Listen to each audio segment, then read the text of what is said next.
위한 대책의 일환으로 의사 수를 늘리겠다는 방침을 정한 가운데 2025학년도 대학 입시에 반영할 의대 증원 규모 조사가 본격적으로 시작됐습니다.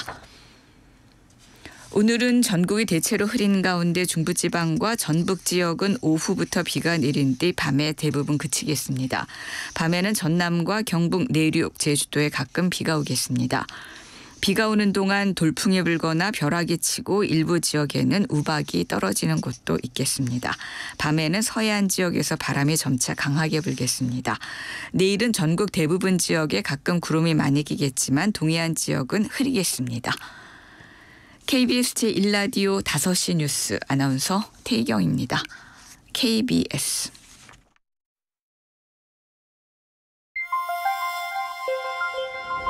대한민국 중심 채널 KBS 1라디오.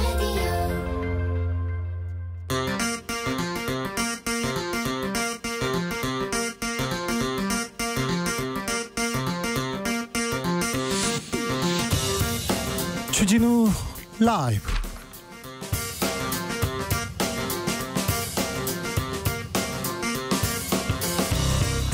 (2023년 10월 26일) 목요일입니다. 안녕하십니까, 주진우입니다. 국민의힘 혁신이 진용을 갖췄습니다. 현역 의원 중에서는 박성중 의원 들어갔네요. 김경진, 오신환 전 의원도 있고요.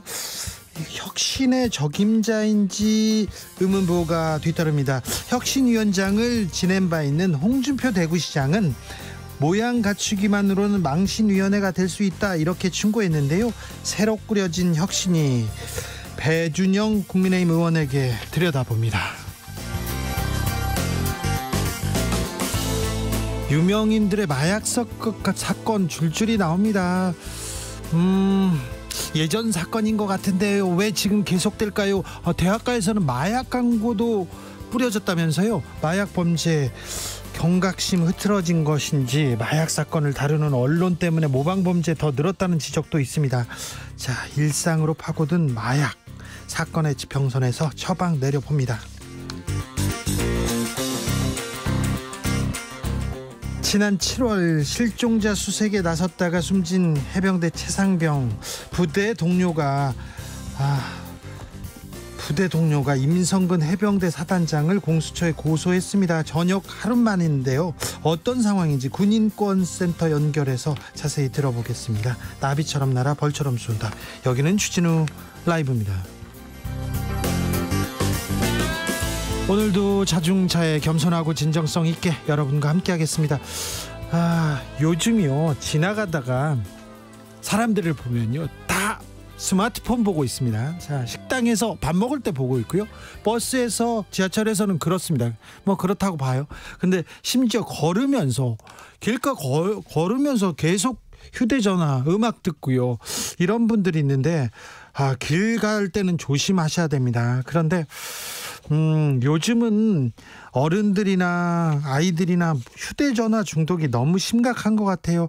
가을인데 하늘도 보고 좀 산책도 하고 책도 읽고 그러면 좋으련만 스마트폰에서 벗어나지 못하고 있는 것 같습니다. 자, 스마트폰에서 좀 벗어나면, 좀 내려놓으면 뭐가 좋은지 좀 한번 따져보자고요. 제가 취재할 때요, 저기 말레이시아 말라카 해협까지 14박 15일 동안 배를 타고 간 적이 있었어요. 근데 전화기 안 돼서요, 와, 많은 생각, 책과 그리고 많은 얘기를 나눴던 것 같습니다. 자, 스마트폰에서 벗어나고 싶은가요? 아니면 내려놓으면 뭐가 좋을까요? 여러분의 의견 한번 들어보겠습니다. 문자는 샵 9730, 짧은 문자 50원, 긴 문자는 100원이고요. 콩으로 보내시면 무료입니다. 그럼 주진우 라이브 시작하겠습니다.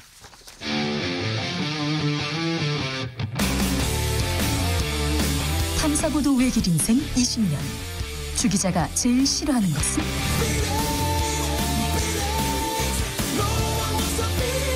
이 세상에서 비리와 부리가 사라지는 그날까지, 오늘도 흔들림 없이 주진우 라이브와 함께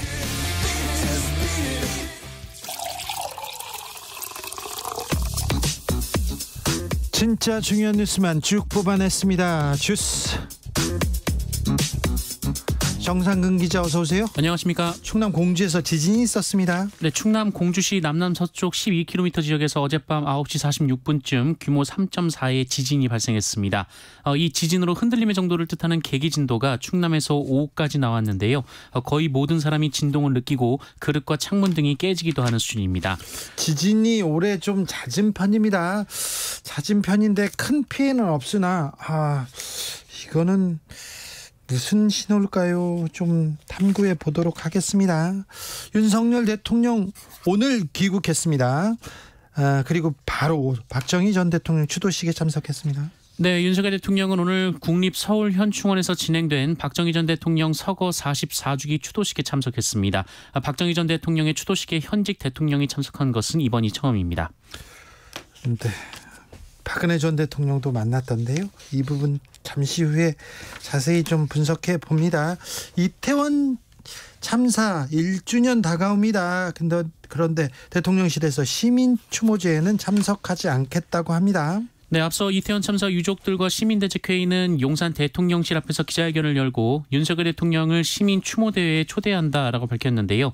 이에 대해 대통령실 관계자는 언론에 윤석열 대통령은 참석하지 않기로 했다라고 밝혔습니다. 그리고 이 관계자는 추모제가 정치적인 집회 행사로 변경된 상황이라며 이제는 대통령이 갈 수 없는 행사가 됐다라는 말을 했습니다. 중앙일보에 따르면 여권 관계자도 당초 대통령실은 윤석열 대통령의 참석을 적극 검토했지만 시민단체가 주도하는 순수한 추모 행사가 아니라 민주당이 주도하는 정치 집회라는 판단 때문에 생각을 바꿨다라고 밝혔습니다.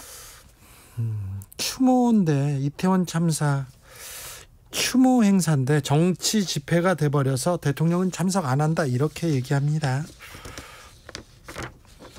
국민의힘 인요한 혁신위 구성을 마쳤습니다. 네, 국민의힘 혁신위원회가 12명의 혁신위원 인선을 완료했습니다. 인요한 혁신위원장이 임명된 지 사흘 만입니다. 구성을 살펴보면 현역 의원 중에서는 친윤계로 꼽히는 박성중 의원이 유일하게 참여했습니다. 박성중 의원이 혁신위원이다. 네, 그리고요. 원외 당협위원장에는 민주당 출신의 김경진 서울 동대문을 당협위원장, 서울시 정무부시장을 지낸 오신환 서울 광진을 당협위원장이 포함됐습니다. 그 외에 정선화 전북 전주병 당협위원장, 정혜용 전 대구광역시 경제부시장, 이소희 전 세종시 의원, 이재마 경희대 국제대 교수, 임장미 마이페플러스 대표, 박소연 서울 아산병원 소아치과 임상조 교수, 최한나 세종대 행정학과 교수, 송희 전 대구 MBC 앵커, 박우진 경북대 농업생명과학대 학생회장 등입니다. 인요한 위원장까지 총 13명이고요. 이 중에 7명은 여성이고 박우진 혁신위원은 2000년생으로 알려졌습니다. 혁신위의 활동기한은 60일로 오는 12월 24일까지입니다. 자, 혁신위는 혁신으로 나갈 수 있을 건지 2부에서 저희가 자세히 분석해 봅니다. 복지부에서 의대 정원 단계적으로 확대한다 이렇게 밝혔습니다. 네, 조규용 보건복지부 장관은 오늘 기자회견을 열고 정부가 계획한 대로 2025학년도부터 의대 정원을 증원한다라고 밝혔습니다. 다만 대학의 사정에 따라서 단계적으로 정원을 늘린다라는 계획인데요. 따라서 이 지역의 50명 미만의 소규모 의대부터 입학 정원 규모가 늘어날 것으로 예상이 되고 있습니다. 조규용 장관은 의대 정원이 최소 80명은 돼야 한다는 전문가 의견이 대통령에게 보고됐다라고 밝혔습니다. 한편 보건복지부는 오늘부터 각 의대의 증원 수요와 수용 역량을 조사한다고 밝혔는데요. 각 대학의 계획과 실사를 통해 이르면 올해 안에 2025학년도 의대 정원 확대폭이 정해질 가능성도 있다고 합니다. 후쿠시마 원전에서 오염수 분출 사고가 났다. 이런 일본 현지의 보도가 있습니다. 네, 오염수 2차 방류가 끝난 후쿠시마 원전 내부 설비에서 어제 오전 방사성 물질이 포함된 액체가 분출했다고 NHK가 보도했습니다. 오염수를 정화하는 다액종 제거 설비 알프스의 배관에서 액체가 쏟아졌다고 하고요. 네. 이 사고로 배관을 청소하던 협력업체 작업자 5명이 액체를 뒤집었었다라고 합니다.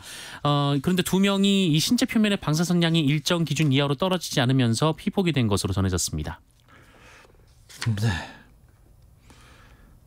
참 작업자들의 피폭까지는 막지 못했는데요. 도쿄 전력은 내년 3월까지 2차례 더 오염수를 방류할 계획입니다. 절도범이 일본에서 훔쳐온 고려물상 대법원에서 일본 돌려줘라 이런 판결을 내렸습니다. 그리고 대법원에서 위안부 피해자들을 모욕했던 박유하 교수에 대해서도 무죄 취지로 사건 돌려보냈습니다. 네, 저서 제국의 위안부를 통해 일본군 위안부 피해자에게 모욕적인 표현을 쓴 박유아 세종대 명예교수에게 대법원은 명예훼손으로 처벌할 수 없다라는 결론을 내렸습니다. 대법원은 앞서 벌금 1,000만 원을 선고한 원심을 깨고 사건을 서울 고법으로 돌려보냈습니다. 박유아 교수는 위안부 피해자들이 일본군과 동지적 관계로 일본 제국에 의한 강제 연행이 없었다, 이런 허위 주장을 폈는데요. 일본 제국의 강제 연행 있었잖아요. 이거 허위지 않습니까? 허위라고 해서 명예훼손 혐의로 재판에 넘겨진 거 아닙니까? 네, 2015년 12월 재판에 넘겨졌습니다만 1심에서는 무죄가 선고된 바 있습니다. 하지만 2심은 검찰이 기소한 35곳의 표현 중 11곳은 허위 사실을 적시해서 이 피해자들의 명예를 훼손한 게 맞다라고 봤는데요. 그러나 대법원은 피고인의 학문적 주장 내지는 의견은 표명으로 평가함이 타당하다며 명예훼손죄로 처벌할 만한 사실의 적시로 보기 어렵다라고 봤습니다. 일본에서 탄성이 나오는, 환호가 나오는 그런 판결인데요. 나눔의 집에서 반발했습니다. 네, 나눔의 집은 오늘 대법원 판단에 대해 이해할 수 없다며 학자란 분이 객관적 자료에도 일본의 시각에서 사건을 왜곡하고 이를 책으로 기술했다라고 비판했습니다. 이 나눔의 집에는 위안부 피해자 3분의 할머님이 생활하고 계십니다. 강제 연행이 없었다고 했는데 강제 연행이 곳곳에서 문서에도 증거로 역사에 남아있는데 이 부분에 대해서는 고법에서는 2심에서는 11곳은 허위사실 적시했다. 그래서 명예를 훼손했다고 했는데 대법원에서는 학자의 의견이다. 학문적 주장에 불과하다. 이렇게 판단했습니다. 럼피스킨병 계속 번지고 있어요. 네, 한우의 고장으로 꼽히는 강원도 횡성의 한 농장에서 소바이러스성 질병인 럼피스킨병 확진 판정이 나왔습니다. 지난 24일 강원도 양구의 농장에서 확진 판정이 나온 데 이어서 강원도에서 발생한 두 번째 확진 사례입니다. 방역 당국은 해당 농장을 통제하고 역학 조사를 진행 중인데요. 반경 10km 내 방역대 농가 654곳에서 기르는 소 3만여 마리의 이동도 제한이 됐습니다. 한편 국내에서 럼피스킨병이 발생한 지 일주일째인 오늘 확진 사례는 모두 38건으로 늘어났습니다. 발생 지역은 충남, 경기, 인천, 충북, 강원, 전북 등 6개 시도고요. 현재 의심 사례가 7건 신고돼서 검사가 진행 중입니다. 저희가 럼피스킨병 이렇게 번지고 있다, 조심해야 된다, 이렇게 보도한 지 지금 며칠 됐습니다. 근데 계속 확산세입니다. 이 방어선을 치는 게 매우 중요한데 계속해서 뚫리고 있습니다. 의심 사례가 계속되고 전국적으로 번져서 축산농가에 씻을 수 없는 상처를 줄 수도 있습니다. 그래서 지금 관계당국에서 적극적으로 나서서 더 방어막 촘촘히 짜야 될 것 같습니다. 미국에서는 또 총기 난사 사건 발생했습니다. 네, 미국 동부 메인주 루이스턴이라는 곳에 있는 볼링장과 식당에서 현지 시간으로 25일 밤 이 총기 난사 사건이 발생해서 최소 22명이 사망하고 50에서 60여 명이 다친 것으로 전해졌습니다. 용의자는 아직 붙잡히지 않은 것으로 전해지고 있는데요. 현지 경찰 당국은 갈색 셔츠 차림의 소총을 든 이 백인 남성 용의자의 모습을 담은 이미지를 공개했고요. 현재로서는 40살의 로버트 카드라는 이름이 용의자로 유력하게 거론되고 있습니다. 22명의 사상자가 확인되면 이 텍사스주 엘파소에서 23명이 사망했던 지난 2019년 이후 최악의 총기 난사 사건이 될 것으로 보입니다. 그리고 이 사망자의 수는 이 메인주의 연간 살인 사건 희생자 수에 육박한다라고도 합니다. 하루가 멀다 하고 이렇게 총기 난사 사건이 있습니다. 한인 피해 상황은 없습니까? 네, 외교부는 이번 총기 난사 사건으로 숨지거나 다친 것으로 확인된 한국인은 아직 없다고 밝혔습니다. 이 보스턴 총영사관도 현재까지 한인 피해자는 파악된 것이 없다라고 밝혔습니다. 이스라엘에서 이스라엘군이 대규모 지상작전을 펼치고 있습니다. 네, 이스라엘 지상군이 팔레스타인 가자지구에서 대규모 지상작전을 펼쳤다고 로이터 통신이 보도했습니다. 현지 라디오 방송은 지난밤 사이 단행된 이번 급습은 이번 전쟁 기간 이뤄진 과거의 공격보다 규모가 크다라고 설명을 했는데요. 이스라엘군은 하마스 진지를 공격하기 위한 급습이었으며 탱크와 보병이 투입됐다라고 밝혔습니다. 며칠 전에 704명, 하루에 704명의 민간인 피해자들이 발생했다 이렇게 얘기했는데 지상군이 투입되고 더 큰 작전을 펼치면 탱크가 들어가고 보병이 투입되면 더 많은 희생자가 나오지 않을까 걱정이 됩니다. 네. 걱정이 돼요. 네. 더불어민주당이 방송 3법 개정안 그리고 노란봉투법을 국회 본회의에 직회부했습니다. 그랬더니 국민의힘에서 이거 직회부하면 안 된다. 직회부 이거 법에 어긋난다 하면서 헌법재판소에 판단을 맡겼는데요. 오늘 헌법재판소에서 노란봉투법 방송 3법 직회부는 적절했다. 이거 무효 아니다. 이렇게 판단을 내렸습니다. 네. 그래서 이제 입법 절차는 적법했다 이렇게 결론이 났습니다. 이강인 선수가 챔피언스 리그에서 골을 넣었습니다. 네, 파리 생제르맹 소속의 이강인 선수가 소속팀 데뷔골이자 챔피언스리그 데뷔골을 넣었습니다. 네. 이강인 선수는 우리 시간으로 오늘 이 파리에서 열린 이탈리아 AC 밀란과의 경기에서 후반 25분에 교체 투입됐는데요. 네. 20여 분 만인 후반 44분 팀의 3대0 승리를 매듭짓는 쐐기골을 터뜨렸습니다. 국가대표 경기에서도 A매치에서도 골을 넣고 소속팀 가서도 챔스리그에서 골 넣고 이강인의 시대가 열리나요? 네. 주목됩니다. 주스 정상근 기자 함께했습니다. 감사합니다. 고맙습니다. 자, 스마트폰에서 벗어나고 싶으세요? 네, 벗어나면 뭐가 좋을까요? 한번 들어보겠습니다. 0545님, 휴대폰 데이터를 일부러 2.5기가 요금제로 사용합니다. 6년째 이러니까요. 오히려 데이터가 남습니다. 한번 해보세요. 생각 폭이 넓어지고 깊어집니다. 데이터를 줄여놓으면 못 쓴다 이거죠. 그렇군요. 네. 0147님께서 대중교통 탈 때는 책 항상 챙기고요. 책 못 챙겼을 땐 꼭 잡지 사서 정독합니다. 주변에 저만 핸드폰 안 주는 게 이상해 보이긴 하지만 그러니까요. 요즘은요. 지하철에서 휴대전화를 보지 않고 멍하니 서 있거나 어디를 바라보고 있잖아요. 그러면 그 사람을 좀 이상하게 생각한대요. 그럼 댓글 올라온대요. 나 이상한 사람 봤어. 어떤 사람이 멍하니 밖을 쳐다보고 있어. 이런 얘기를 하는데 스마트폰에서 벗어나면 다른 아름다운 세상이 보입니다. 홍승표님, 스마트폰에서 못 벗어난 사람을 스마트폰 플러스 좀비해서 스몬비라고 한대요. 저도 좀 벗어나야 되는데 잘 안 됩니다. 대신에 스마트폰으로 하늘 사진 찍는 취미를 들여가지고요. 하늘이라도 좀 더 올려다 보려고 하고 있습니다. 어젯밤 하늘도 달도 너무 예쁘더라고요. 네, 요즘 가을이 다 합치면 한 4, 5일 될지도 몰라요. 그런데 그중에 하루 이틀이 오늘이다 이렇게 생각하세요. 그러면은 얼마나 귀한데요. 네, 그래서 가을 하늘 좀 쳐다보시기 바랍니다. 6535님, 스마트폰에서 멀리 하면요 일단 눈의 피로 사라집니다. 스마트폰 때문에 눈 건강에 이상이 왔습니다. 아이고, 그런 분들 많아요.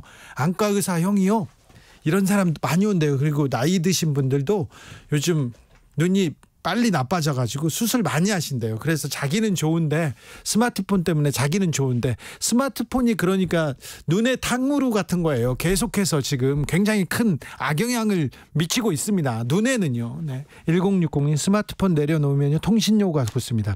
우리 가족 4명이 모두 내려놓으면 25만 원 이상. 아닙니다. 그러니까요. 한 사람이 통신비 10만 원 이상 쓰는 사람들 많습니다. 9946님, 스마트폰은 주진우 라이브 문자 보낼 때만 쓰고 싶습니다. 아이고, 네, 훌륭한 생각입니다. 주진우 라이브.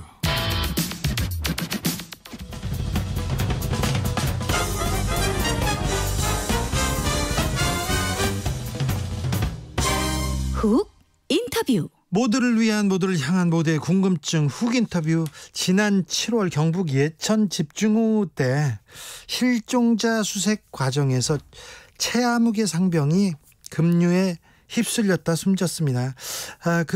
급류에 함께 휩쓸렸다가 가까스로 생존한 해병대 대원이 제대하자마자 임성근 해병대 사단장을 공수처에 고소했습니다. 어떤 내용인지 무슨 얘기를 하고 싶은 건지 군인권센터 임태훈 소장에게 들어봅니다. 소장님, 안녕하세요. 네, 안녕하십니까. 네. 무슨 일인 건가요? 왜 고소고를 한 겁니까? 그 군인 신분일 때 어머니께서 대신 고발을 했는데요. 네. 임성근 사단장이 사실상 지금까지 사단장을 하고 있고, 그 최상병 사망 사건에 대해서 본인의 과실을 인정하지 않고 있고, 또 권력이 대통령이 비호하고 있는 상황이지 않습니까? 그런 상황에서 이러한 죽음의 반복, 그러니까 본인도 사실은 최상병하고 물에 떠내려가다가 죽을 뻔한 거 아닙니까? 그래서 네. 치상인 거죠. 예. 그걸로 PTSD를 앓고 있으니까요.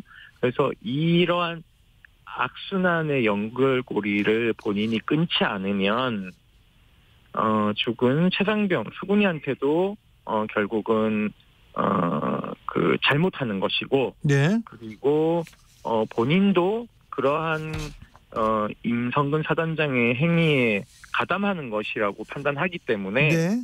그런 것의 연결고리를 끊기 위해서 본인이 직접 네. 고소하기로 해서 어제 고소장을 제출하고 공수처의 변호인과 함께 출석해서 네. 오후 3시부터 밤 9시까지 약 6시간 동안 조사를 받고 고소인 조사를 받았군요. 네네. 그래서 저희가 말년 휴가 나왔을 때 본인의 의사를 확인하고 네. 고소를 하겠다고 해서 24일 그러니까 화요일 날 전역을 했거든요. 네. 그래서 그날 자정까지는 군인 신분이기 때문에 그 다음 날 바로 고소장을 내고 고소인 조사를 받은 것입니다. 지난번에 어머니가 고발했고 그다음에 이번에 다시 본인이 직접 고소를 한 거죠. 네, 그렇습니다. 자, 지난 7월에 집중호우가 있었습니다. 그런데 해병대 장병들이 출동했습니다. 수색 작업 중에 도대체 어떤 일이 발생한 겁니까? 수색 작업 중에 사실은 그 급류가 그렇게 뻔히 눈에 보이는데도 불구하고 수문까지 개방한 상태에서 장병들을 밀어 넣었어요. 들어가라고? 실적을 올리기 위해서 네. 전날 시신을 발견했거든요. 네. 그러니까 그 발견도 사실은 물 안에서 발견한 게 아니라 물 밖에서 발견한 거기 때문에 그러니까 그런 어떤 실적을 올리기 위해서 이제 입수를 시킨 것이죠. 그래서 결국은 최상병과 함께 그 급류에 휩싸인 병사 2명도 사실상 죽다 살았고 그 2명이 그저께 진짜 전역을 한 것이고요. 나머지 5명 정도도 이제 곧 있으면 아마 전역들을 할 겁니다. 그래서 그러한 그 작전, 그러니까는 사실상 작전도 아니죠. 실패한 작전이죠. 군사 작전으로 치면. 그런 것에 대한 책임을 아무도 지지 않고 있는 상황에 대해서 본인은 굉장히 화가 나 있는 상황이고요. 네. 그리고 아마 그 입장문에서도 밝혔겠지만 당시 연결식에 내려왔던 정치인들의 행태, 그리고 그 정치인들만 따라다니면서 그 의전을 한 사단장, 이런 것을 보면서 많은 병사들이, 그 해병들이 분노했었거든요. 네. 네, 그리고 뭐 밀치고 심지어는 그 해병들에게 수행하는 보좌진이 사진 찍겠다고 우산 들게 하고 그 유족자 사이를 비집고 들어가서 막 몸싸움하면서까지 사진을 찍는 모습을 보면서 어제 입장문에서 밝혔지만은 이게 세상에 대한 어떤 정의롭지 않은 세상에 대한 분노도 생존 해병에는 여전히 남아 있는 것이죠. 그리고 그것이 부정의한 것이 동료 해병인 최상병을 죽음에 이르게 했다라고 판단하는 것도 있는 것 같아요. 네. 어디서부터 잘못됐을까요? 왜 그 급류에 장병들을 밀어 넣어야 했을까요? 그리고 누군가는 책임져야 될 거 아닙니까? 왜 책임지는 사람이 없습니까?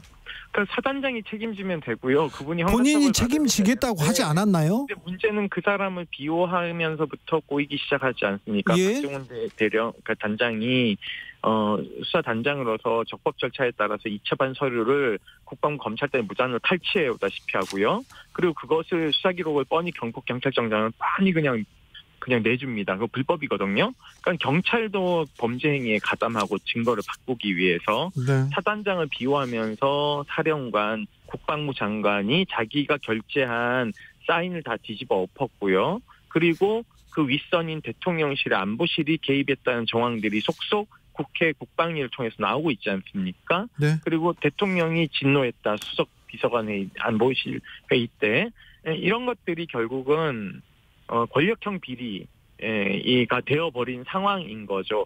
사단장 하나 살리려다가 지금 뭐 군을 쑥대밭으로 만들어 놓고 있고 심지어는 우리 사법 체계까지도 지금 다 농단을 하고 있는 상황인 거죠. 그러니까 법치를 하겠다는 분이 도대체 것들은 어떻게 배우셨는지 모르겠어요. 대통령께서. 그러니까 기본인데요. 그러니까 ABCD를 모르시는 것 같아요. 제가 봤을 때. 자, 생존 병사들도 피해자입니다. 그분들의 저 정신 건강도 좀 걱정이 되는데요. 좀 군에서 잘 치료하고 치유 프로그램을 좀 가동했는지도 좀 궁금합니다. 그 말씀 드리고 싶은데요. 본인들이 다 거부를 했고, 왜냐하면 거부를 했어요? 그러니까 왜냐하면 군병원이지 않습니까? 해군병원. 네. 그러니까 군병원은 거기가 사단장이 다 보고가 되니까요. 네. 그렇죠? 그러면은 누가 마음 놓고 진료를 보겠어요. 자기가 그래요. 하는 얘기 다 보고될 텐데요. 네. 두 번째, 거기는 그 경험이 많은 트라우마를 치유할 만한 정신과 의사가 없으세요. 네. 그러니까 그것도 문제고요. 없어요, 아예? 트라우마 치유해준다고 하면서 포항 지진 트라우마 치유센터 같은 데 불러가지고요. 네. 전혀 이거하고 관계없는 그 프로그램도 뭐 한번 집단 교육처럼 진행한 것 같더라고요. 네. 그래서 병사들 모두 군에서 하는 것들을 다 거부했다고 하더라고요. 치료나 상담을 모두 거부했습니까? 네. 그리고 어제 고소한 그 해병은 저희가 의료 지원이나 법률 지원해서 그 전역하기 전에 입원을 했었어요. 그래서 저희가 기금을 이제 모금을 해서 그 피해자 법률 대리인 지원도 하고 있고요. 예. 그리고 트라우마 치유를 위한 어떤 그 병원 진료비도 저희가 지원을 하고 있습니다. 그래서 향후에 다른 생존 병사들, 해병들도 저희에게 연락이 오면 다 법률 지원이나 의료 지원을 그 우리 시민들이 낸 기금으로 할 예정이고요. 그리고 하나 더 말씀드리면 박정훈 대령에 대한 기소가 이루어졌기 때문에 군인은 기소가 되면 기소 휴직을 심의합니다. 네. 그래서 이 심의를 하는 심사가 11월 1일 날 해병대 사령부에서 오전 9시에 열리는데요. 저희가 30일까지 기소 휴직 반대하는 서명을 받고 있습니다. 시민들로부터. 여기 한 2만 5천 명 정도가 서명해 주셨는데요. 네. 좀 힘을 실어주셔야 박정훈 대령이 기소 휴직을 안 당합니다. 기소 휴직을 당하면 월급이 반토막 나고요. 출근도 못하게 됩니다. 자, 소장님. 네. 네네. 황성희님께서 급류 속에 입수를 시키면서 구명조끼도 안 입게 했다니 정말 말이 안 되는 일입니다. 이렇게 안타까워하는데 왜 구명조끼는 안 입혔습니까? 해병대 빨간 티가 잘 보여야 되니까는 안 입힌 것도 있겠죠. 그리고 아예 안 가져갔어요. 아예 가져가지 않았다고요? 예. 그러면은 입수를 시키지 말아야 되는 거고요. 네. 그리고 구명조끼가 있다 하더라도요. 거긴 급류기 때문에 훈련받은 소방관들도요. 거길 잘 못 들어가십니다. 아니 급류에는 들어가면 안 되죠. 거기 수영 잘하는 사람들도 특공대도 거기는 안 됩니다. 해병대도 안 돼요. 거기 그래서 이분이 임성근 사단장이 얼마나 이상한 사람이냐면요. 그 장갑차를 막 가져가 가지고요. 네. 그 막 급류에다가 막 집어넣다 빼잖아요. 왜요? 그게 이제 보여주기식 행정이죠. 왜냐하면 흰남노 때 이 사단장이 포항에 장갑차를 투입시켜가지고 대통령으로부터 엄청 칭찬받으셨잖아요.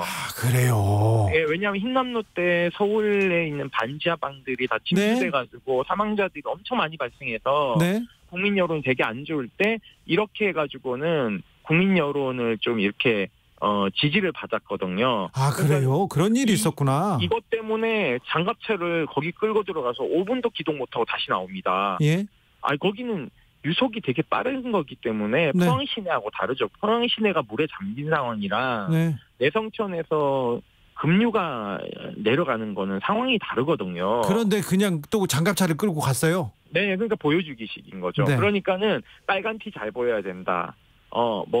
그 얘기를 사단장이 했습니까? 네. 그리고 버프 얼굴 가리고 다녀라. 줄을 어떻게 맞춰서 다녀라. 해병대 잘 보이게 해라. 이렇게 다 지시한 것들이 카톡에 남아 있지 않습니까? 얼굴을 왜 가리고 다니라고 합니까? 그러니까 희죽희죽 웃으면 안 된다고요. 그래요. 예. 그러니까 철저하게 이 보여주기식 어디 회사 홍보실에서 나오셨어요? 자꾸 빨간 옷이 잘 보여야 된다. 줄을 맞춰서 다녀라. 이게 참. 아니 본인이 그걸 이제 대통령의 칭찬도 받고 격려를 받았으니까 이제 또 한 번 칭찬받고 격려받고 싶었던 것이겠죠. 아이고 참. 2919님 급류 떠내려갈 때 그 순간 얼마나 무서웠을까요? 반드시 사단장의 책임을 물어야 합니다. 김희영님 권력만 가지고 책임은 회피하는 권력자들에게 경각심 갖게 해야 합니다. 이렇게 얘기합니다. 그런데요, 임성근 단장은 이 해병대 수사 그 외압 무혹 핵심 당사자인데 네. 해병대에서 지금 이렇게 그리고 국방부에서 이렇게 지금 처리하고 있어요. 공수처 수사로 의혹 진실 규명 될까요? 일단은 노력할 만큼 해봐야 되지 않을까요? 네. 문제는 공수처도 압수수색 영장을요 군사법원에 신청해야 되기 때문에 문제입니다. 아 그래요? 네, 그러니까 군사법원은 다 국방부 장관이나 네. 이런 사람 다 부하잖아요, 군판사가. 네. 그러니까 압수수색 영장을 신청하는 순간 수사기밀이 다 새니까요. 그거 이제 법도 개정해야 되겠죠. 그런 것들도 장성들에 대한 영장 청구 권한이나 압수수색 영장 청구는 민간 법원에 할 수 있도록 공수처법을 좀 개정해야 되지 않을까 하는 생각을 가지고 있습니다. 네. 자, 어제 전남의 한 육군부대에서도 가혹행위로 극단 선택을 했다는 의혹이 불거졌는데요. 네. 이런 일이 끊이지 않습니다. 네, 군에서 사망 사건이 많이 일어나고요. 네. 지금 현재 국군 수도병원에서 이해람 중사 아버님이 계속 장례를 안 치르고 빈소를 지키고 있잖아요. 예, 아직도 장례를 못 치르고 명절에 있어요. 갔더니 예. 8구의 시신이 냉동고에 있는데 그중에 군인권센터가 지원하는 게 4건이더라고요. 네. 그러니까 아직까지도 사망 사건에 대한 진실이 잘 이렇게 공개되지 않는 것이 저는 좀 문제라고 생각하고 있고요. 그런 사망 사건에 대한 군이 대하는 태도, 그러니까는 이런 것들이 문제죠. 살아있을 때는 국가의 자식이라 그래놓고는 이제 죽고 나면 남의 자식이라는 나몰라라 하는 이러한 좀 내로남불 행태는요. 근절돼야 되지 않을까라는 생각이 듭니다. 왜냐하면 이렇게 되면 징병제 근간이 흔들린다고 저는 생각하고 있거든요. 병력 자원도 모자라는데 이게 대부분 집안에 보면은 자식들이 외동아들이 많아요. 최상병도 시험관 시술을 통해서 몇 번을 실패해서 낳은 외동아들이거든요. 그런 생태 같은 목숨을 잃은 부모님들의 심정은 어떨까요? 저는 그거는 본인이 눈을 감을 때까지 씻을 수 없는 상처라고 생각합니다. 저희가 몇 주 전에도 유가족들 모시고 2박 3일 치유 프로그램을 했지만 유족들이 그나마 그런 걸로 조금 위안 삼긴 하는데요. 추석 명절이 되거나 설 명절이 되면 오지 않는 자식을 생각하면서 한켠에 마음이 뻥 뚫려서 울면서 눈물로 지새우는 분들이 우리 주변에 많다라는 걸 좀 기억해 주셨으면 좋겠습니다. 네, 박영애님께서 이런 얘기 들을 때마다 군인분들 정말 안쓰럽습니다. 부품이 아닌 내 자식, 내 가족이란 마음 가져주셨으면 좋겠습니다. 그럼요.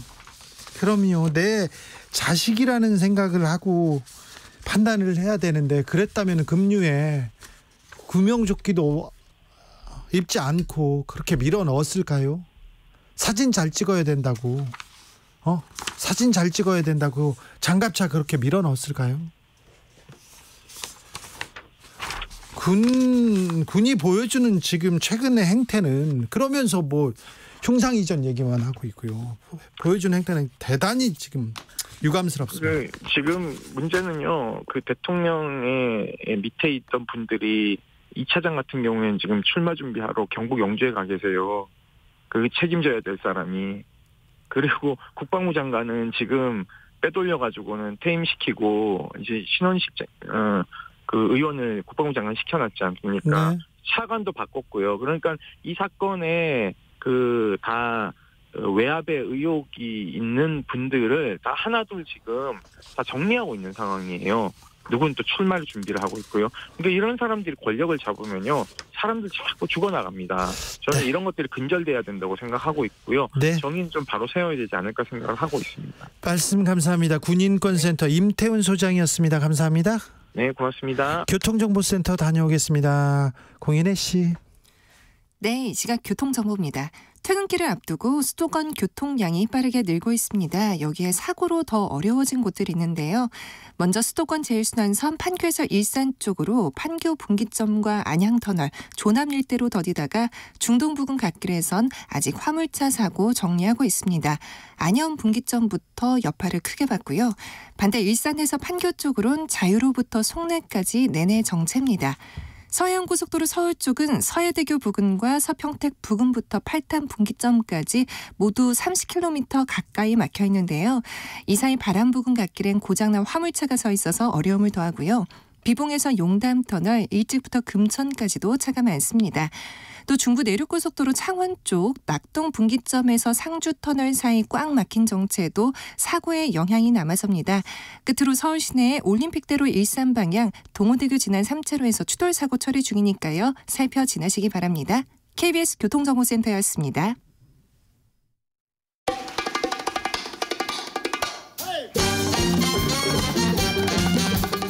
지금 우리가 꼭 알아야 할 뉴스, 평범하지 않은 시각으로 선입견 버리고 깊고 넓게 분석해 드립니다. 사건의 지평선. 사건의 지평선, 오늘은 특별히 탐구할 시간이 있어가지고 탐구해야 될 과제가 있어서 특별 손님 모셨습니다. 박진실 마약 전문 변호사 오셨습니다. 어서 오십시오. 안녕하세요. 네, 고생 많으십니다. 네. 특별히 요즘 고생 많으시죠? 바빠지셨죠? 최근에 마약 사건이 많이 늘면서 네. 좀 더 바빠진 것은 사실입니다. 그렇죠. 네. 오늘 사건 주제는 마약입니다. 요즘 들어서 유명인 마약 사건 계속 등장하고 있습니다. 네. 왜 그럴까요? 실은 한 해의 마약 사건이 작년 한 해 통계치를 아시는지 모르겠지만 18,000명 정도가 검거됐습니다. 네. 그중에 연예인도 항상 거기에 연예, 예술 이렇게 해서 네. 0.4%, 한 6, 70명은 매년 있었습니다. 그래요? 그래서 올해만은 아니고 네. 이제 워낙 유명 인사다 보니 네. 좀 더 우리의 눈을 또 끌고 있는 것이죠. 저 하나 궁금한데 네. 저도 마약 취재 많이 했는데 네. 마약 검사가 그런 얘기합니다. 마약 특별히 이렇게 검거 기간이 되거나 그렇죠. 이게 자기가 실적을 채워야 될 때 마약 사범들이나 이런 클럽의 오너들, 그다음에 어디 마약 전과자들, 어떤 사람들 다 불러요. 다시 불러가지고 불어 이렇게 해가지고 축적을 해놨다가 가끔 잡기도 한다. 그 얘기를 한 10여 년 전에는 들었어요. 네, 10여 년 전에는 아마 가능했을 겁니다. 지금은요? 그때는 네. 실은 마약사범 전과가 있으면 경찰들도 쫓아다니면서 아무 때나 불러서 네. 소변 내놔. 네. 그러니까 소변 압수수색을 영장 없이도 그 사람들이 일단은 이제 전과가 있기 때문에 그랬는데 지금은 적법 절차에 따라 그러진 않고 네. 정보들은 가지고 있을 수 있겠죠. 왜냐하면 구치소에 수용된 이런 사람들이 전과자들이 네. 자신들이 이제 이전에 들었던 유명 연예인들 이런 사람들에 대해서 정보를 어딘가에 계속 얘기를 하고 있기 때문에 네. 듣고는 있지만 확인하는 데는 또 시간이 객관적으로 걸리는 거죠. 네. 얼마 전에도 저도 제 의뢰인으로부터 예. 누구누구 모 연예인이 마약을 하고 있다. 예. 이런 얘기를 저도 듣거든요. 네. 그런데 제가 직접 그 수사를 할 수 있는 것이 아니니까 네. 그런 얘기들이 떠돌다 첩보로 되고 이번처럼 이제 내사가 됐다가 범죄 혐의가 밝혀지면 입건을 하게 되는 거죠. 네. 호기심을 한 번만 할 수도 있지 한 번 하지 않습니까? 다 이렇게 떠돕니다. 그래서 1년 있다 2년 있다 다 적발되는 경우 있어요. 그렇죠. 네. 절대 가까이 가면 안 됩니다. 절대 호기심을 가질 게 따로 있지. 이거는 패가망신의 지름길입니다. 이선균 씨가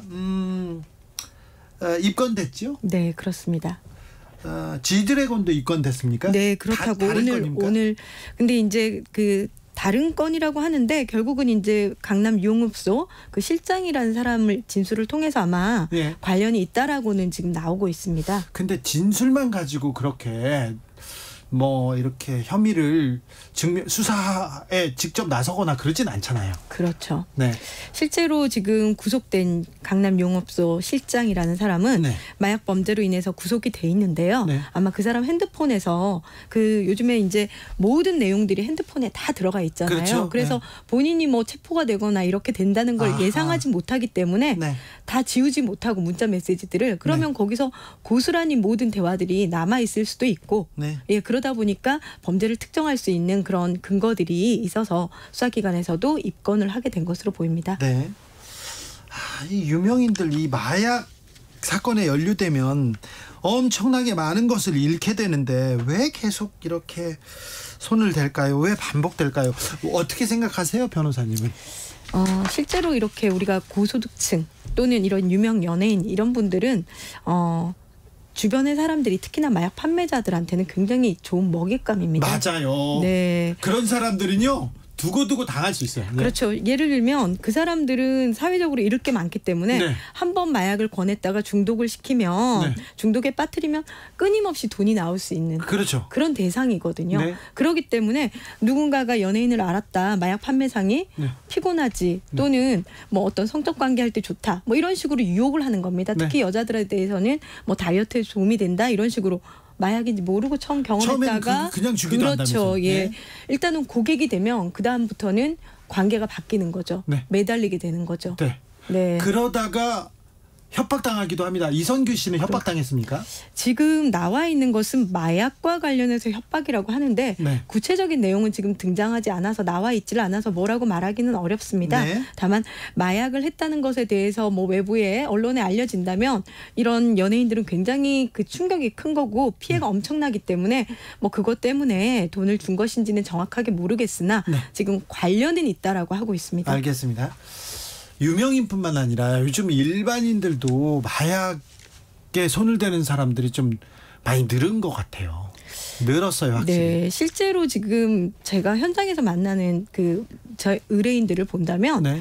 평범한 사람들입니다. 그래요? 주부도 있고 대학생도 있고 그냥 회사원도 있고 뭐 방송에 종사하는 분들도 있습니다. 네. 그렇기 때문에 이게 뭐 아주 우리가 언론을 통해서는 연예인이나 재벌가 이렇게 나오지만 대부분은 다 평범한 사람들이 마약을 이렇게 접해서 이렇게 좀 나쁜 상황에 전락해서 무직으로 가고 네. 그래서 경제적으로 어렵다 보니 또다시 이제 마약을 판매하는 것까지 이렇게 하는 이런 상황이 되고 마는 것이죠. 사회 지도층 뭐 그리고 연예인들 마약해도 뭐 조금 있다가 바로 복귀하더라. 그래서 별 상관없더라.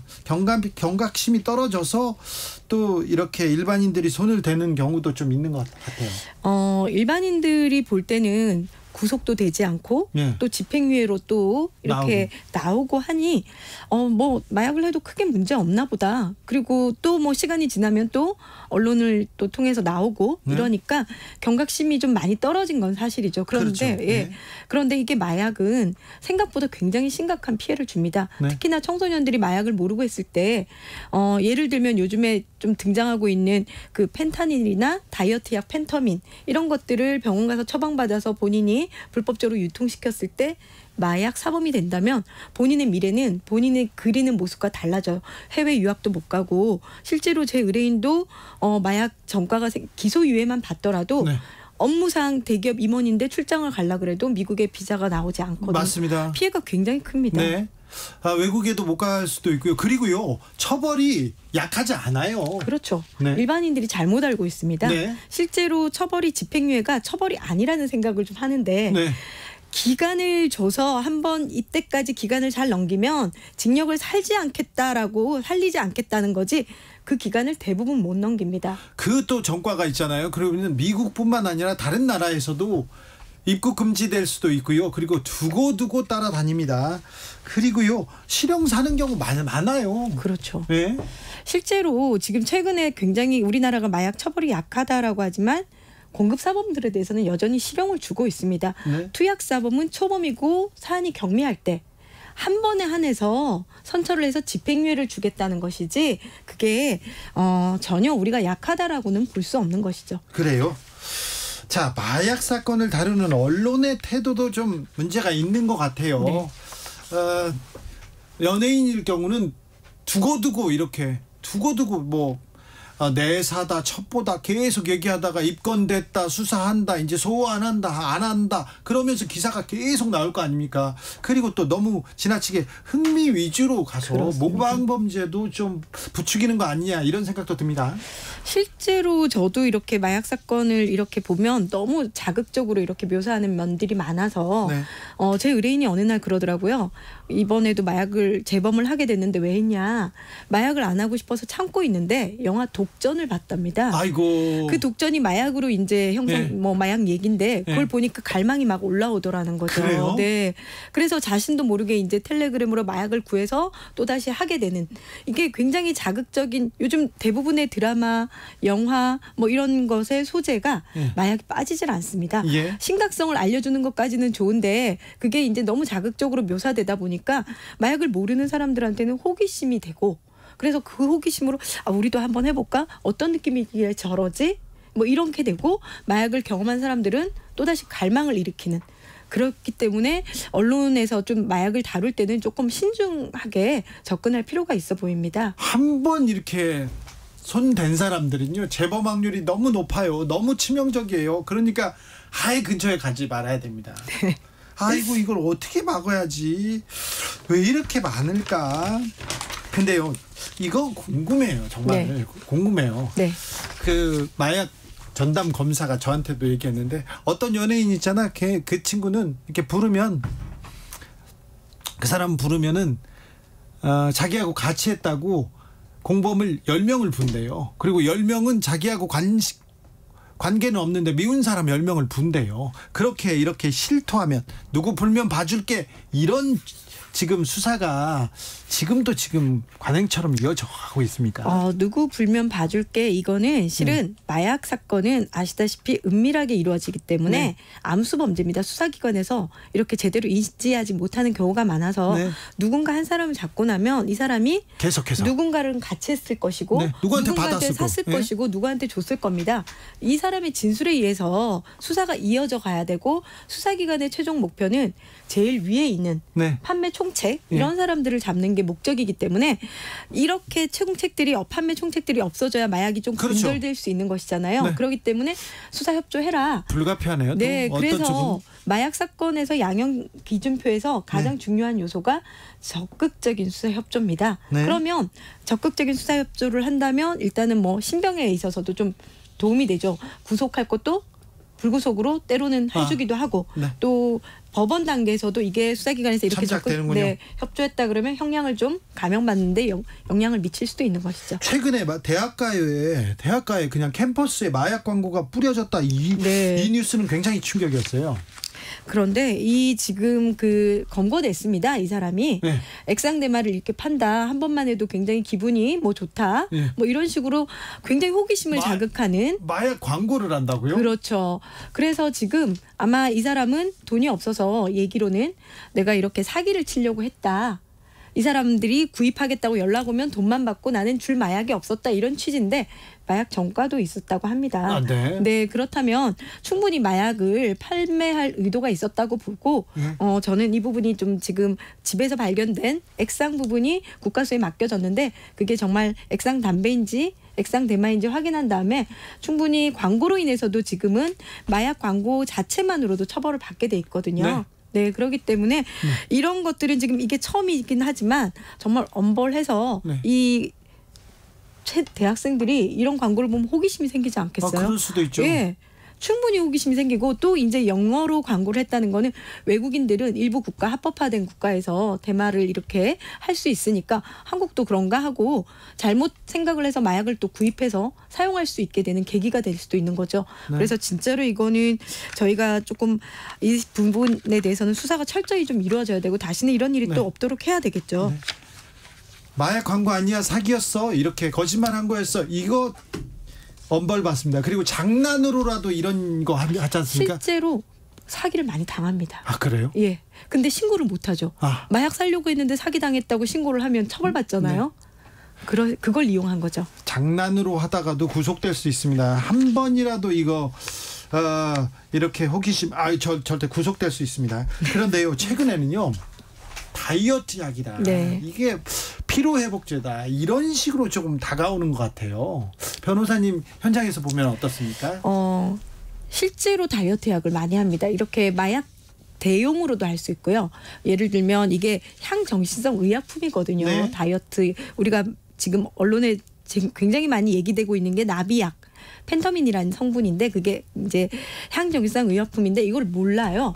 처방해주는 의사들도 이거를 줄 때 이게 마약류이기 때문에 본인이 처방받은 것을 다른 사람한테 주면 마약 사범이 된다 이런 것들을 알려주질 않아서 그냥 의사가 처방해주니까 본인이 먹다가 남은 건 친구를 주기로 하고. 그러면 큰일 나네요.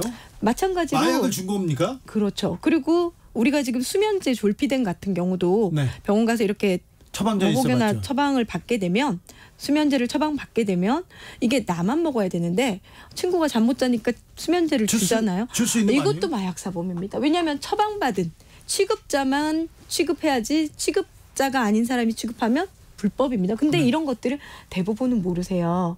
그래요? 우리가 마약에 대해서 너무 모른다는 거죠. 잠재적 다 마약 사범입니다. 그렇군요. 네. 수면제도 주면 안 되는군요. 처방받은 향정신성 의약품에 대해서는 그게 향정신성 의약품이거든요. 네, 전문가니까 좀 물어볼게요. 현장에서 지금 가장 많은 사람들을 만나고 있으니까 물어볼 텐데 지금 마약 문제가 좀 굉장히 좀 위험한 상태에 온 것 같은데 어떻게 막아야 될까요? 어떻게 해결해야 될까요? 지금 마약을 좀 전에 말씀드린 것처럼 너무 모릅니다. 네. 예. 이 마약이 어떤 식으로 우리에게 접근될 수 있고 이걸 했을 때 어떤 식의 변화가 생겨서 나의 앞이 어떻게 미래가 어떻게 되는지 정확하게 모르고 우리는 지금 막연히 마약하면 죽어, 마약하면 너무 안 돼 이렇게만 하지 왜 안 되는지를 구체적으로 제대로 교육을 받은 적이 없습니다. 어른도 마찬가지고 어른도 받지 못했기 때문에 청소년들한테 교육을 할 수가 없는 거죠. 그래서 이런 부분들이 제대로 교육을 시켜서 마약에 대해서 어떤 유혹이 오더라도 say no. 난 안 하고 싶어. 이렇게 할 수 있도록 제대로 예방 교육이 돼야 되고 또 하나는 국내로 유입되는 마약량이 굉장히 많습니다. 그리고 예전에는 정말 인생의 막장의 막장. 저기 어디 그 틈머리에서 봤는데 요즘은요. 주변에 술집에서 클럽에서 너무 쉽게 접한다는 게 이게 문제입니다. 네. 실제로 젊은 층들은 주사기로 하는 필로폰에 대해서는 굉장히 위험하다고 생각하는데 엑스터시나 케타민은 클럽에서 내가 놀 때 기분 좋게 놀려고 하는 건데 뭐 어때? 이 정도로 가볍게 여긴다는 거죠. 7088님께서 합법화된 나라 있잖아요. 여행 갔다가 거의 한 번 하고 국내 복귀해도 처벌 대상인가요? 처벌 대상입니다. 처벌됩니다. 네, 당연하죠. 대만은 우리나라에선 불법이기 때문에 어딜 가서 하더라도 다 불법입니다. 자, 사건의 지평선 박진.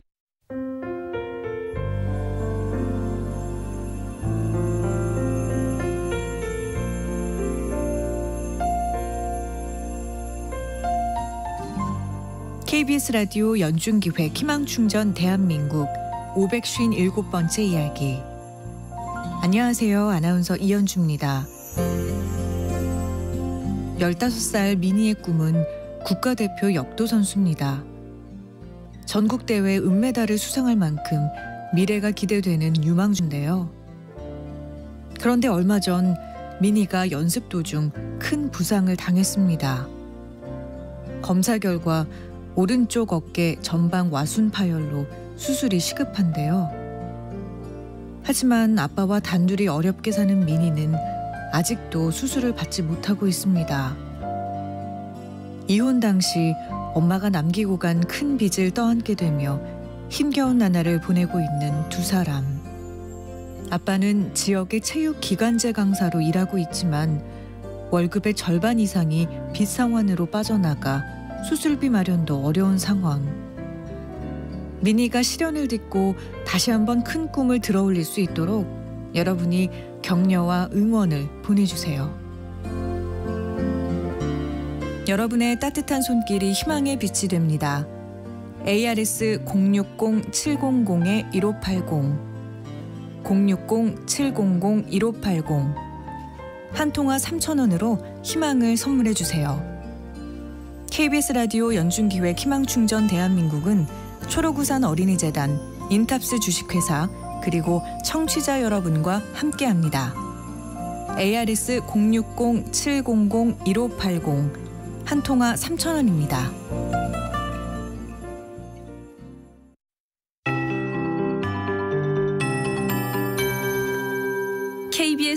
58분 날씨.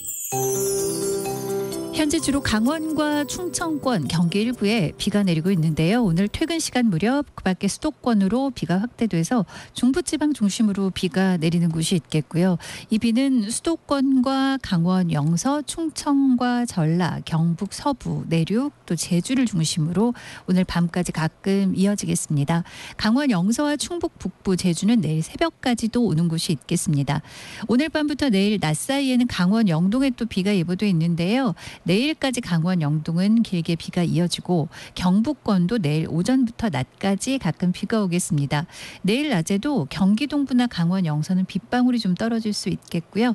대부분 오늘 내일 비 오는 곳 예상 강우량이 5에서 40mm, 강원 영동 중북부는 20에서 60mm로 양이 가장 많겠습니다. 내일 아침 최저 기온 서울, 수원, 파주, 철원 8도로 한 자릿수로 좀 떨어지겠고요. 광주, 대구 12도 등 전국이 5도에서 14도 분포입니다. 평년과 비슷한데 오늘보단 큰 폭으로 낮아지겠고요. 내일 낮 기온은 서울, 대전, 광주, 대구 19도 등 전국이 16도에서 22도 분포입니다. 비교적 다음 주 중반까지 11월 초 무렵까지 평년 대비 3도에서 5도가량 높은 기온을 유지하는 날이 많겠습니다. 미세먼지 농도 오늘은 일부 중서부 지역, 내일은 오전에 서쪽으로 낮보다 회복되겠습니다. 지금 서울 기온 19도입니다. 최영우였습니다.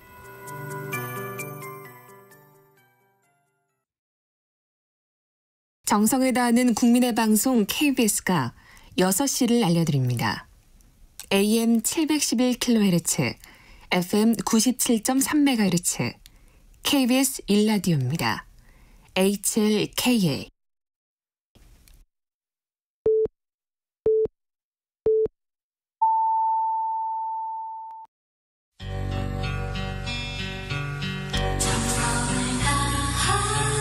정성을 다하는 국민의 방송 KBS 주진우 라이브. 그냥 그렇다고요. 이 시각 라디오 정보센터 뉴스입니다. 소전염병인 럼피스킨병이 계속 확산하면서 전국적으로 확진 사례가 42건으로 늘었습니다. 정부는 전국 동시 발병 상황으로 규정하고 백신 접종 속도를 높이기로 했습니다. 이스라엘군이 하마스의 근거지인 가자 지구 내의 탱크 등을 동원, 대규모 심야 공격을 가한 뒤 철수했다고 밝혔습니다. 이에 따라 이스라엘이 전면적 지상전 돌입 수순에 들어간 것 아니냐는 관측이 제기됩니다. 더불어민주당이 주도한 노란봉투법과 방송 3법 개정안의 국회 본회의 직회부는 유효하다는 헌법재판소 판단이 나왔습니다. 헌재는 국민의힘 의원들이 낸 두 건의 권한쟁의 심판 청구를 전부 기각했습니다. 오늘 코스피가 모든 업종에서 약세를 보이며 올해 최대폭으로 하락해 2,300선이 무너졌습니다. 코스닥 지수도 어제보다 3.5% 급락했습니다. 지금까지 라디오 정보센터 뉴스 정원나였습니다.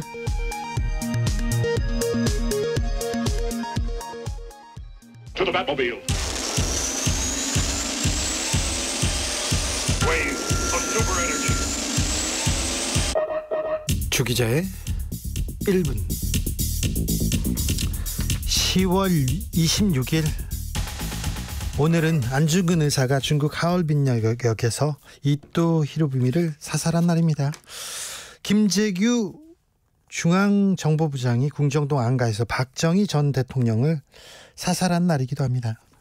사우디아라비아와 카타르 순방을 마치고 오늘 아침 귀국한 윤석열 대통령, 오늘 오전 현충원에서 열린 박정희 전 대통령 서거 44주기 추도식에 참석했습니다. 현직 대통령이 박정희 전 대통령 추도식에 참석한 건 이번이 처음입니다. 박근혜 전 대통령도 재임 중에는 가지 않았습니다. 오늘 추도식에는 박근혜 전 대통령도 참석했습니다. 윤 대통령은 두 손으로 박근혜 전 대통령과 악수하더군요. 그 장면 보셨습니까? 둘이 웃으면서 걷는 장면 참 상징적이었습니다. 국정농단 수사검사와 피고인의 만남. 여러분은 어떻게 보셨습니까? 오늘 추도식에 황교안 전 국무총리 등 보수계 인사들 총출동했었습니다. 그래서 문재인 주사파 정권, 국사농단 등 전 정권에 대한 비난, 많은 시간 쓰시더군요. 윤석열 대통령은 비난에 동참하지는 않았습니다. 국민의힘에서는 김기현 대표, 윤재욱 원내대표, 인요한 혁신위원장이 모습을 보였습니다. 대통령실에서는 많이도 갔더라고요. 김대기 비서실장, 이관섭 국정기획 수석, 이진복 정무수석, 강순규 시민사회수석, 김은혜 홍보수석 등 수석들 많이 가셨어요. 귀국하자마자 박정희 전 대통령 추모식에 달려갑니다. 이념보다는 민생이라고 했는데 윤 대통령이 민생보다 이념, 특히 보수 결집에 노력했다, 이런 기사 많이 나옵니다. 이에 대해서 대통령실 관계자는 연합뉴스 통화에서 이렇게 얘기합니다. 윤석열 대통령이 정치의 본질인 민생에 더욱 가까이 가겠다고 하지 않았느냐? 그렇죠. 민생에 가까이 가겠다고 했죠. 정치의 본질에 가장 근접했던 지도자가 박정희 전 대통령이란 점에서 추도식 참석은 이러한 각오를 다지는 것이다, 이렇게 설명했습니다. 추도식 참석이 민생에 각오 다지는 거라고요? 정치의 본질을 가장 근접했다고요? 무슨 말씀이신지 전 잘 이해가 안 갑니다. 주기자 1분이었습니다.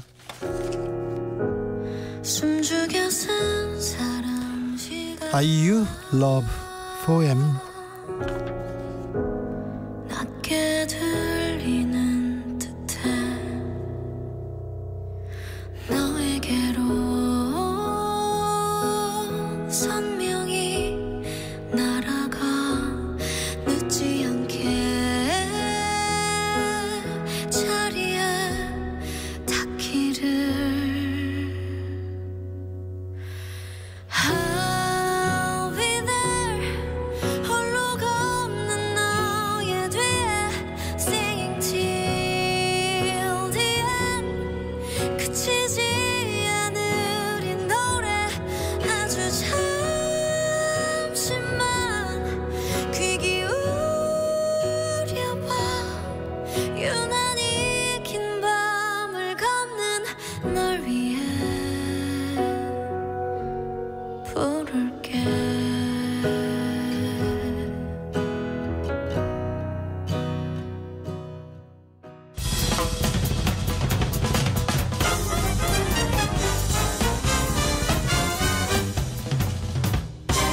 훅 인터뷰. 훅 인터뷰 이어갑니다. 국민의힘 혁신이 오늘 혁신이 인선 발표했습니다. 큰 틀 일단 갖췄는데요. 당 안팎의 평가 한번 짚어봅니다. 배준영 국민의힘 의원 나와 계시죠? 네, 안녕하세요. 네, 바쁘시죠? 네, 그렇습니다. 네, 김기현 2기 지도부에서도 중요한 역할을 하고 계십니다. 자, 인요한 위원장 이렇게 혁신위원장으로 모셨습니다. 자, 오늘 그 혁신위원들 다 이렇게 인선을 마쳤는데 어떻게 평가하십니까? 네, 혁신위원회는 말 그대로 혁신을 위한 저희가 그 플랫폼을 만드는 거고요. 네. 그 인요한 위원장님이 그 어떤 그 통합을 위한 기치를 올리셨고, 그거에 걸맞는 통합위원회 통합에 따르는 저희가 준비를 하는 과정에서 13명의 위원들을 저희가 모셨습니다. 그래서 그 의도에 맞게 잘 진행될 수 있도록 저희는 서포트를 할 예정입니다. 그렇습니까? 네. 혁신위원회 배준영이 들어간다더니 안 들어갔어요? 저는 네. 그 당직자입니다. 네. 그래서 네. 이번에 그 혁신위원회에서는 좀 더 프리하게 좀 하시고자 해서 네. 당직자보다는 그 당직자가 아닌 분들을 위주로 인선을 한 걸로 제가 알고 있고요. 네, 그렇군요. 그리고 지금 굳이 당직자가 들어가지 않더라도 네. 충분한 그 역량과 경험을 가지신 전현직 의원님들이 들어가셨기 때문에 네, 그 부분은 별 문제가 되지 않을 거라고. 김경률 회계사도 윤희숙 전 의원도 고사했다는 얘기 나옵니다. 고사했다는 천하람 위원장은 허수아비는 싫다, 허수아비 혁신이 싫다, 이런 얘기했는데 이 얘기는 어떻게 생각하세요? 글쎄 그분들이 소신이 그럴 수는 있다고 생각하는데요. 근데 저는 그 누가 하느냐도 상당히 중요하지만은 일단은 키를 잡고 있는 게 인요한 위원장이시고 네. 또 인요한 위원장이 밝히시기에 아내와 그 아이 빼놓고는 전부 다 바꾸겠다라는 그런 강한 의지를 말씀하셨고 대통령한테도 가감없이 그 개혁 과제에 대해서 말씀을 드리고 물론 당에도 그게 관철시킬 수 있도록 노력하시겠다고 했으니까요. 네. 문제는 누가 와갖고 뭐 어떤 모습을 보여주느냐 이런 것도 중요하지만은 네. 결과적으로 이 혁신위원회에서 다룬 어젠다, 그 개혁과 혁신을 위해서 우리 당이 꼭 필요한 어젠다를 네. 과연 인요한 위원장이 우리 당과 정부에 이야기해서 네. 그것을 관철시킬 수 있느냐가 그렇죠. 가장 중요한 포인트라고 생각합니다. 네, 인요한 위원장 신망이 매우 높은 분인데 네. 정치 쪽에서는 좀 문외한입니다. 그래서 그런지 김종인 전 비대위원장이 혹평을 했던데 이 부분은 어떻게 보십니까?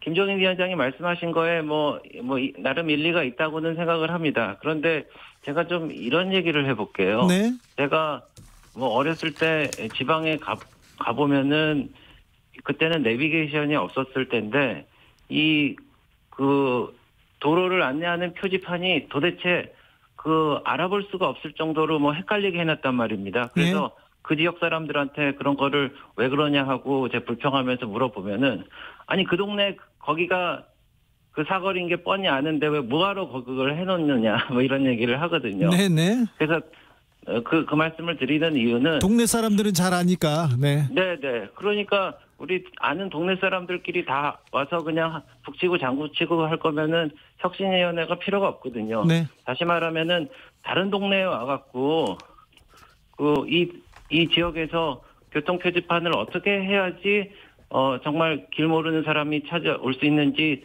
그거를 규정하고 만드는 그런 시각을 가진 사람이 필요한데 인요한 위원장이야말로 그런 분인 것 같고 그리고 이제 다만 이 정치적인 어떤 지식이라든지 그 정당 체계에 대해서 조금 지식이 부족하다고 그러면은 그 혁신위원으로 들어가신 세 분의 위원님들이 그런 거를 좀 부족한 지식이라든지 이런 거를 좀 메꿔주실 수 있을 거고요. 네. 저도 이제 인천시당위원장 하면서 공천심사위원장을 했는데 대부분을 정치를 모르는 그런 분들을 그러니까 법률가라든지 교수라든지 군인 출신이라든지 이런 분들을 공심위원으로 해서 나름대로 성과도 있었는데 그 이유는 이분들이 이 국민의 눈높이에 그런 상식을 갖고 계시면서 전문 지식을 갖고 있는데 저는 그 공천 대상자를 이렇게 여론조사를 해서 그 결과를 갖다 드렸어요. 그러니까 이분들이 정상적인 상식과 식견을 갖고 네. 판단하는데 그런 지식만 주면은 국민의 눈높이에서 그것을 판단할 수 있으니까 네. 마찬가지로 인요한 위원장과 정치를 모르는 이번에 그 젊은 분들 또 여성분들 이런 분들은 네. 저희가 적당한 정보를 주고 그걸 네. 국민의 눈높이에서 판단할 수 있게 하면 된다 이런 생각입니다.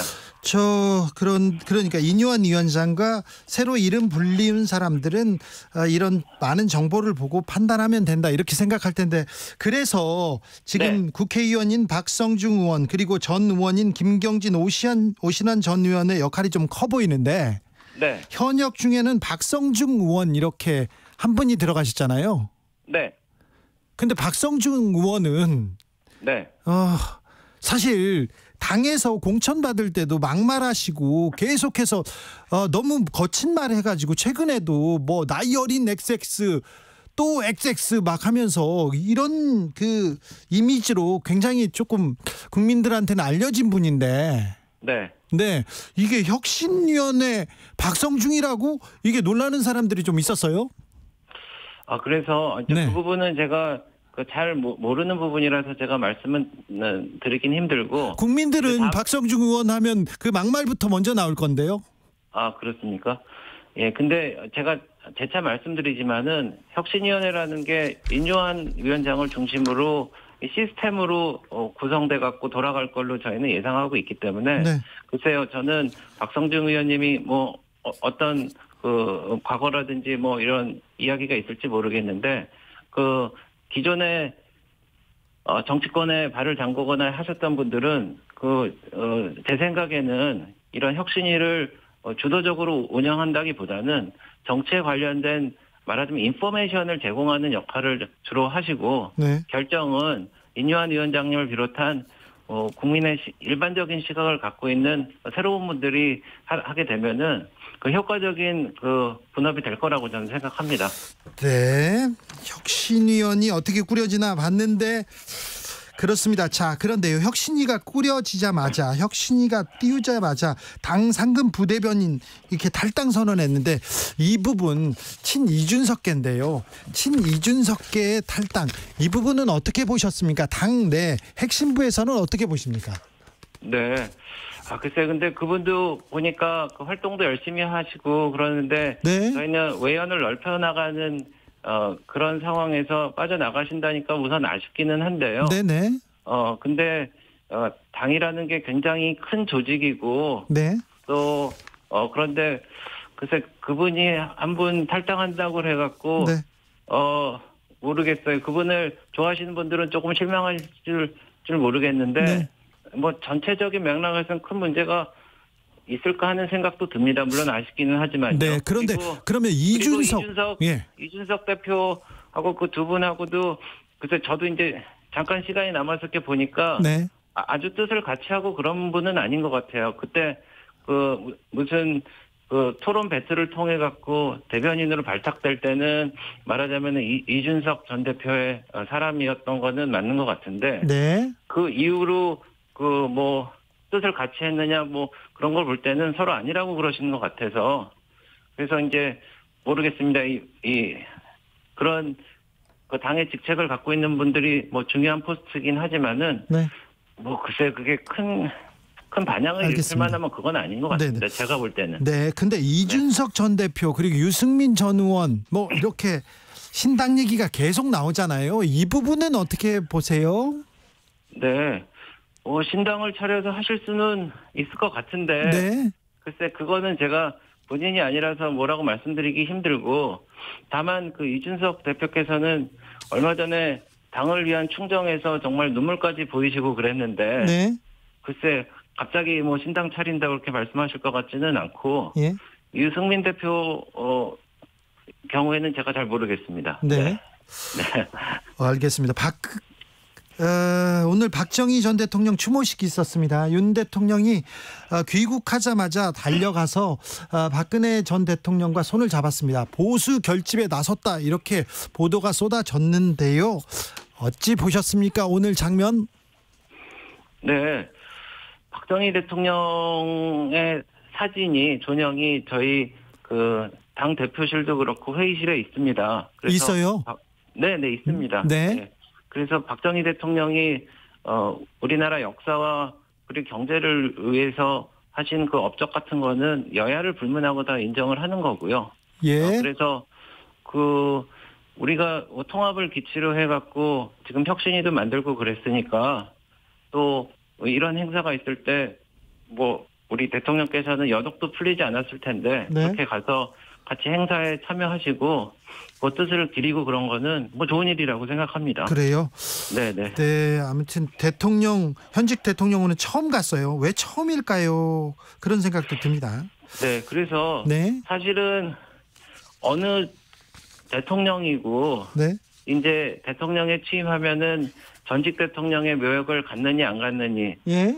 전직 정치 지도자를 인사를 갖느니 안 갖느니 갖고 논란도 있고, 네. 그거 갖고 논란이 커지면은 공격을 받을 소지가 많기 때문에 네. 갈까 말까 할 때는 보통 안 가는 게 상례입니다. 네. 근데 윤석열 대통령 같은 경우에는 스타일이 가야 된다는 소신이 있으면은 그냥 네. 가는 겁니다. 네. 그래서 그런 것을 보여준 행보가 아닌가 그렇게 생각합니다. 29일 이태원 참사 일주기 추도식에는 대통령 불참한다는 소식이 나왔습니다. 네, 그래서 글쎄 뭐 그 대통령께서 가실지 안 가실지는 그 대통령실에서 협의해서 정하실 문제인데 네.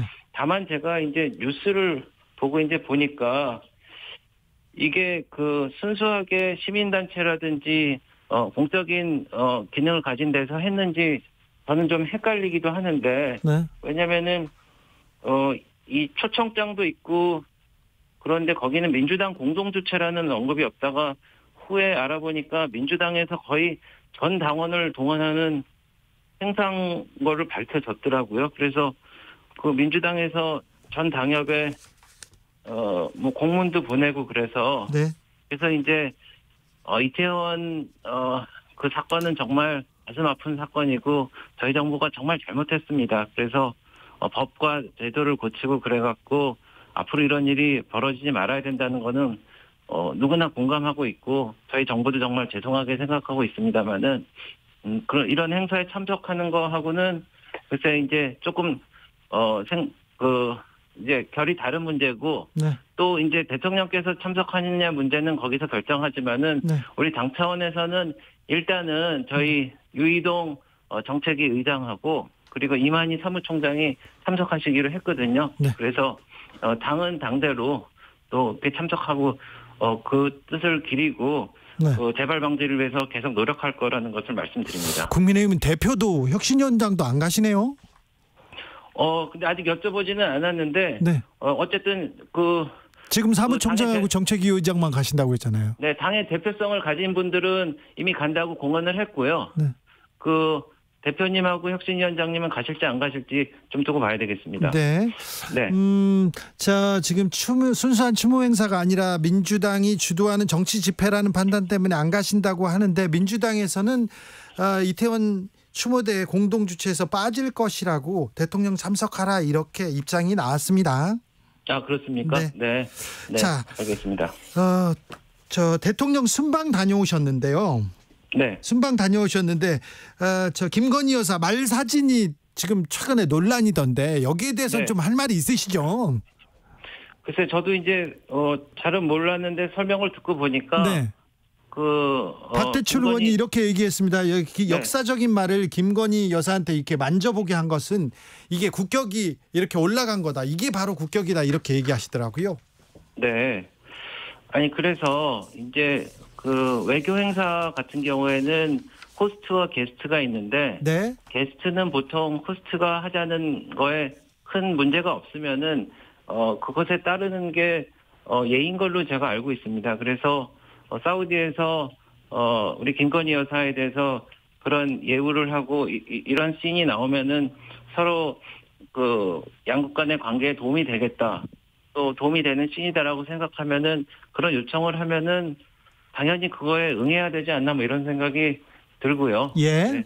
근데 그게 뭐 다른 대통령의 투자 유치라든지 이런 거를 덮을 만큼 큰 뉴스인지 저는 조금 의아스럽게 생각합니다. 네. 이번에 저 순방이 성과가 큽니까?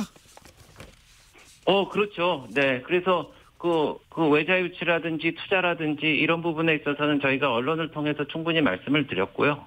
예. 그래서 그런 부분을 좀 언론에서도 좋은 시각으로 봐주셨으면 좋겠다 하는 생각을 하고 있고 네. 지금 우리나라가 아시겠지만은 러시아 우크라이나 전쟁 그리고 이스라엘과 팔레스타인 전쟁 등으로 인해서 공급망이 굉장히 위태롭습니다. 네. 그래서 이런 시점에서 이 사우디와 우호 친선 관계를 맺고 네. 또 이제 외교 관계를 보면은 프로토콜도 중요하지만은 인간적인 신뢰도 중요한데 네.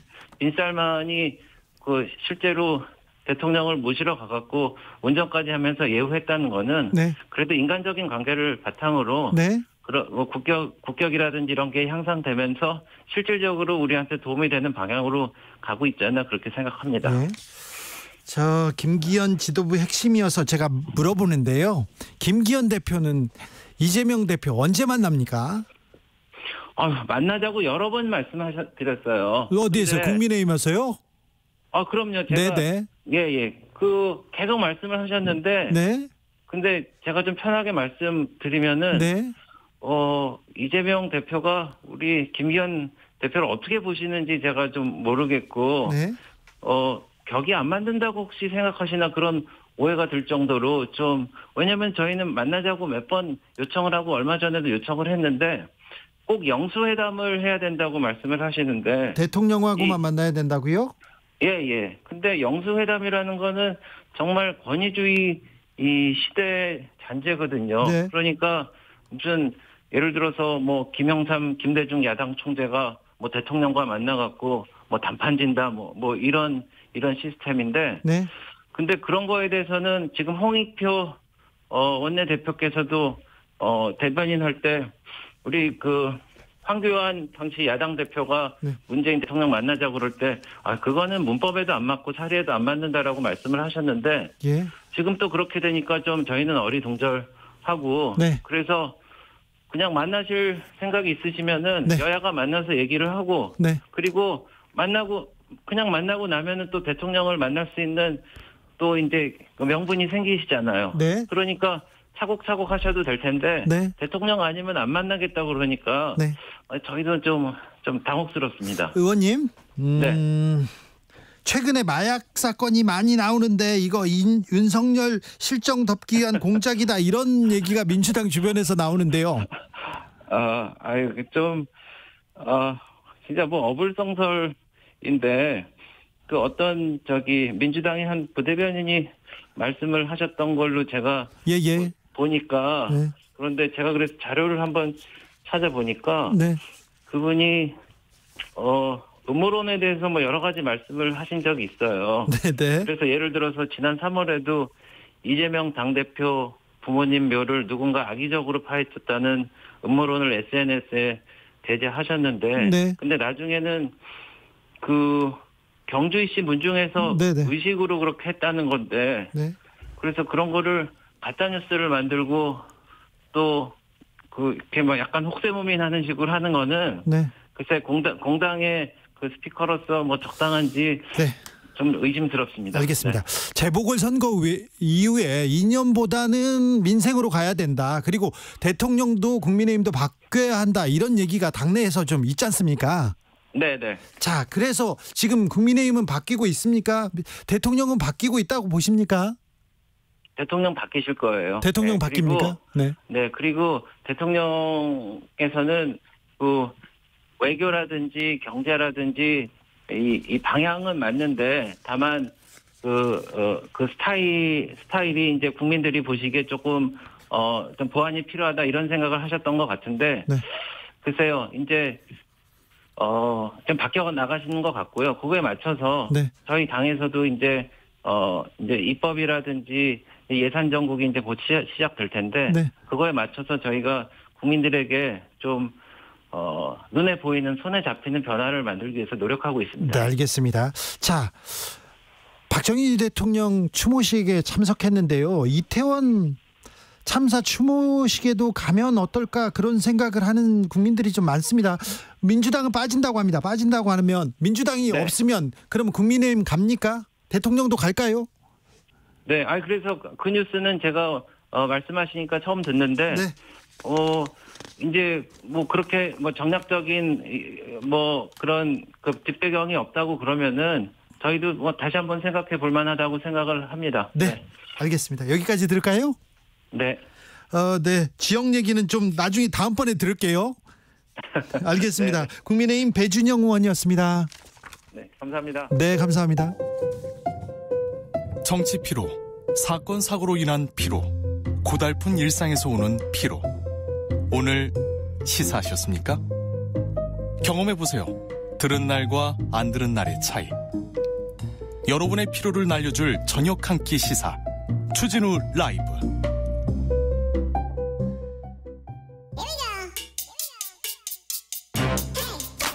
뉴스를 향한 진지한 고민, 기자들의 수다. 라이브 기자실을 찾은 오늘의 기자는 탐구하는 기자입니다. 정철훈 기자, 어서 오세요. 안녕하세요. 네, 오늘은 어떤 얘기 해볼까요? YTN 이야기를 해야 될 것 같은데요. KBS 얘기는 안 하고요. 방심위 얘기는 안 하고요. 네. YTN 얘기부터 할까요? 예, 그 YTN이 네. 공영방송은 아니지만 네. 공적 소유 구조를 가진 보도 전문 채널이거든요. 이거 공공기관에서 가지고 있는 예, 회사. 공기업이 갖고 네. 있고 그래서 이제 공영방송처럼 인식하는 분들도 계시는데 그렇죠.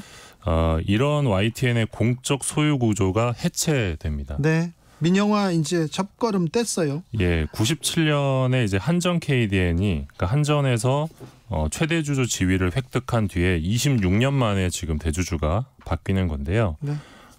이제 민영화가 되면 YTN이 어떻게 바뀔까? 이게 지금 언론계에서는 초미의 관심사입니다. 네.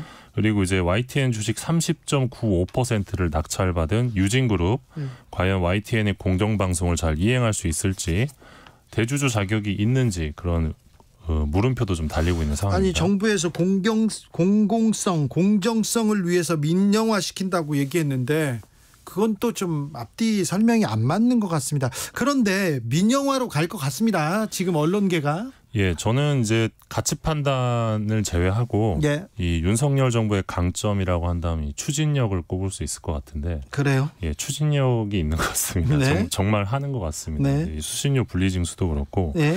근데 저는 이번에 이 YTN 민영화 흐름이 이 KBS 수신료 분리징수 그리고 KBS ETV 민영화 논의 네. 그리고 서울시의 TBS 지원조례 폐지 예. MBC 민영화 논의와 다 이어지는 부분이라고 생각을 하는데요. 연합뉴스도 갈 것 같고요. 예, 연합뉴스도 지원 예산이 올해 280억 주던 거를 지금 내년부터 50억 준다고 하거든요. 네. 230억이 줄었는데. 그래서 공공방송, 공영방송을 다 민영화시킨다. 이게 예. 지금 생각인가요? 예, 그러니까 공적 소유의 언론사들이 점점 해체되는 과정인 건데 네.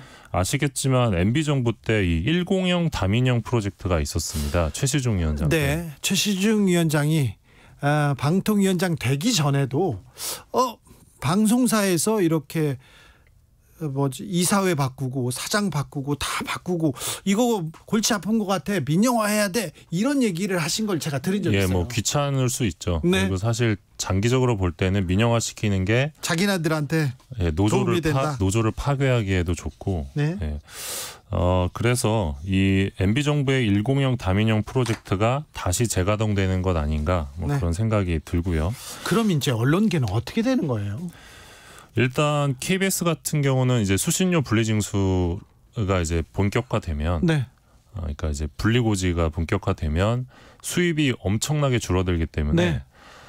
사실 지금과 같은 어떤 공영성 있는 방송을 유지하기는 어려울 수 있고요. 예. 그리고 이제 ETV까지 만약에 사라진다 그러면 KBS의 영향력이 대폭 줄어들 수 있는 거죠. 1TV 하나만 가지고 가는 상황이 되는 거고. 그러면 정부의 방향이 지금 KBS의 영향력이 줄어드는 쪽으로 가고 있다 이렇게 봐도 됩니까? 저는 그렇게 생각합니다. 네. 예. 그래서 이제 KBS 출신이 아닌 사람이 KBS 사장이 된 것 아닌가라고 생각하는 분들도 계시고요. 네. 그리고 이제 그 MBC나 YTN 같은 어떤 KBS 사장 예. 박민 사장은 최시중 이동관 그 방통위원장의 대학교 과 후배죠. 예, 그렇죠. 예. 그리고 MBC나 YTN 같은 경우는 어떤 공적 기능을 축소시키는 공영성을 좀 색깔을 빼는 방향으로 갈 것 같은데. MBC도 MBC한테도 가겠죠. 예. 그리고 그러면 KTV 그다음에 TBS 이런 아리랑 TV 이런 데도 좀 움직임이 있을까요? 뭐 통폐합 얘기가 나올 수도 있는데 그거 한번 지켜보셔야 될 것 같고요. 예. 사실 저는 YTN의 경우는 지금의 소유 구조, 그러니까 공기업이 소유하고 있었던 지금의 구조가 완벽한 구조라고는 생각하지 않습니다. 예. 그래서 사실 문재인 정부 때도 YTN 민영화 얘기가 있었습니다. 나왔죠. 근데 네. 그 당시에는 정부가, 그러니까 사실상 정부가 언론사를 소유하고 있는 것이 부적절하다라는 문제의식에서 출발했던 반면에 네. 윤석열 정부에서 이 YTN 민영화를 추진한 배경은 전혀 다릅니다. 공공기관 자산 효율화가 사유였습니다. 그래서 이게 좀 납득하기 어렵고 추진 배경부터 추진 과정까지 계속해서 문제 지적이 있었고요. 그리고 이번에 한전 KDN과 마사회가 소유한 YTN 지분 낙찰받은 유진그룹, 이 레미콘 업계 1위입니다. 네. 레미콘 업계 1위고, 레미콘 회사예요. 예, 건설 자재부터 금융까지 50개 계열사를 거느리고 있는 곳인데 왜 여기서 또 언론으로 왔죠? 예, 근데 여기가 지금 보도 전문 채널을 운영할 만한 회사냐 물음표도 나오고 있는 상황이거든요. 그때 근데 통일교가 이렇게 인수전에 뛰어들고 한경 그러니까 전경련 쪽에서도 뛰어들고 여러 회사가 뛰어들었는데 유진이 된다는 얘기는 들어보지 못했죠. 예, 저는 전혀 몰랐습니다. 그런데 이게 생각한 카드일까요? 아닐까요? 그러게요. 모르겠습니다. 네. 일단 YTN 같은 경우는 회사 차원에서 입장을 내고 지배구조가 변해도 방송의 신뢰성과 독립성을 지켜가겠다라는 입장을 밝혔는데 좀 쉽지 않을 것이다 이런 전망이 나오고 있고요. 네. 전국 언론 노동조합은 이 윤석열 정부가 이 신뢰도 1위 보도 전문 채널의 공공성을 흔들어 정권 편향적 언론을 만들겠다는 권력의 야욕을 드러냈다 이런 비판을 하게 됐습니다. 네, 굉장히 크고 중요한 뉴스입니다. 언론 예. 지형이 지금 지각 변동하고 있는데 그러니까 공적 소유가 해체되는 과정의 한 네. 장면이다. 네, 매우 중요한 이 사회에 큰 영향을 미칠 뉴스인데 워낙 큰 뉴스들이 많고요. 예, 네, 이선균 그렇습니다. GD에 예. 거기에 또 펜싱 선수까지 나오면서 예. 지금 관심이 좀 줄어서요. 네. 자, 이 중요한 문제입니다. 저희가 계속해서 보도해드립니다. 다음 이야기는요? 오늘 경향신문 전현직 기자들이 압수수색을 당했습니다. 또요? 예.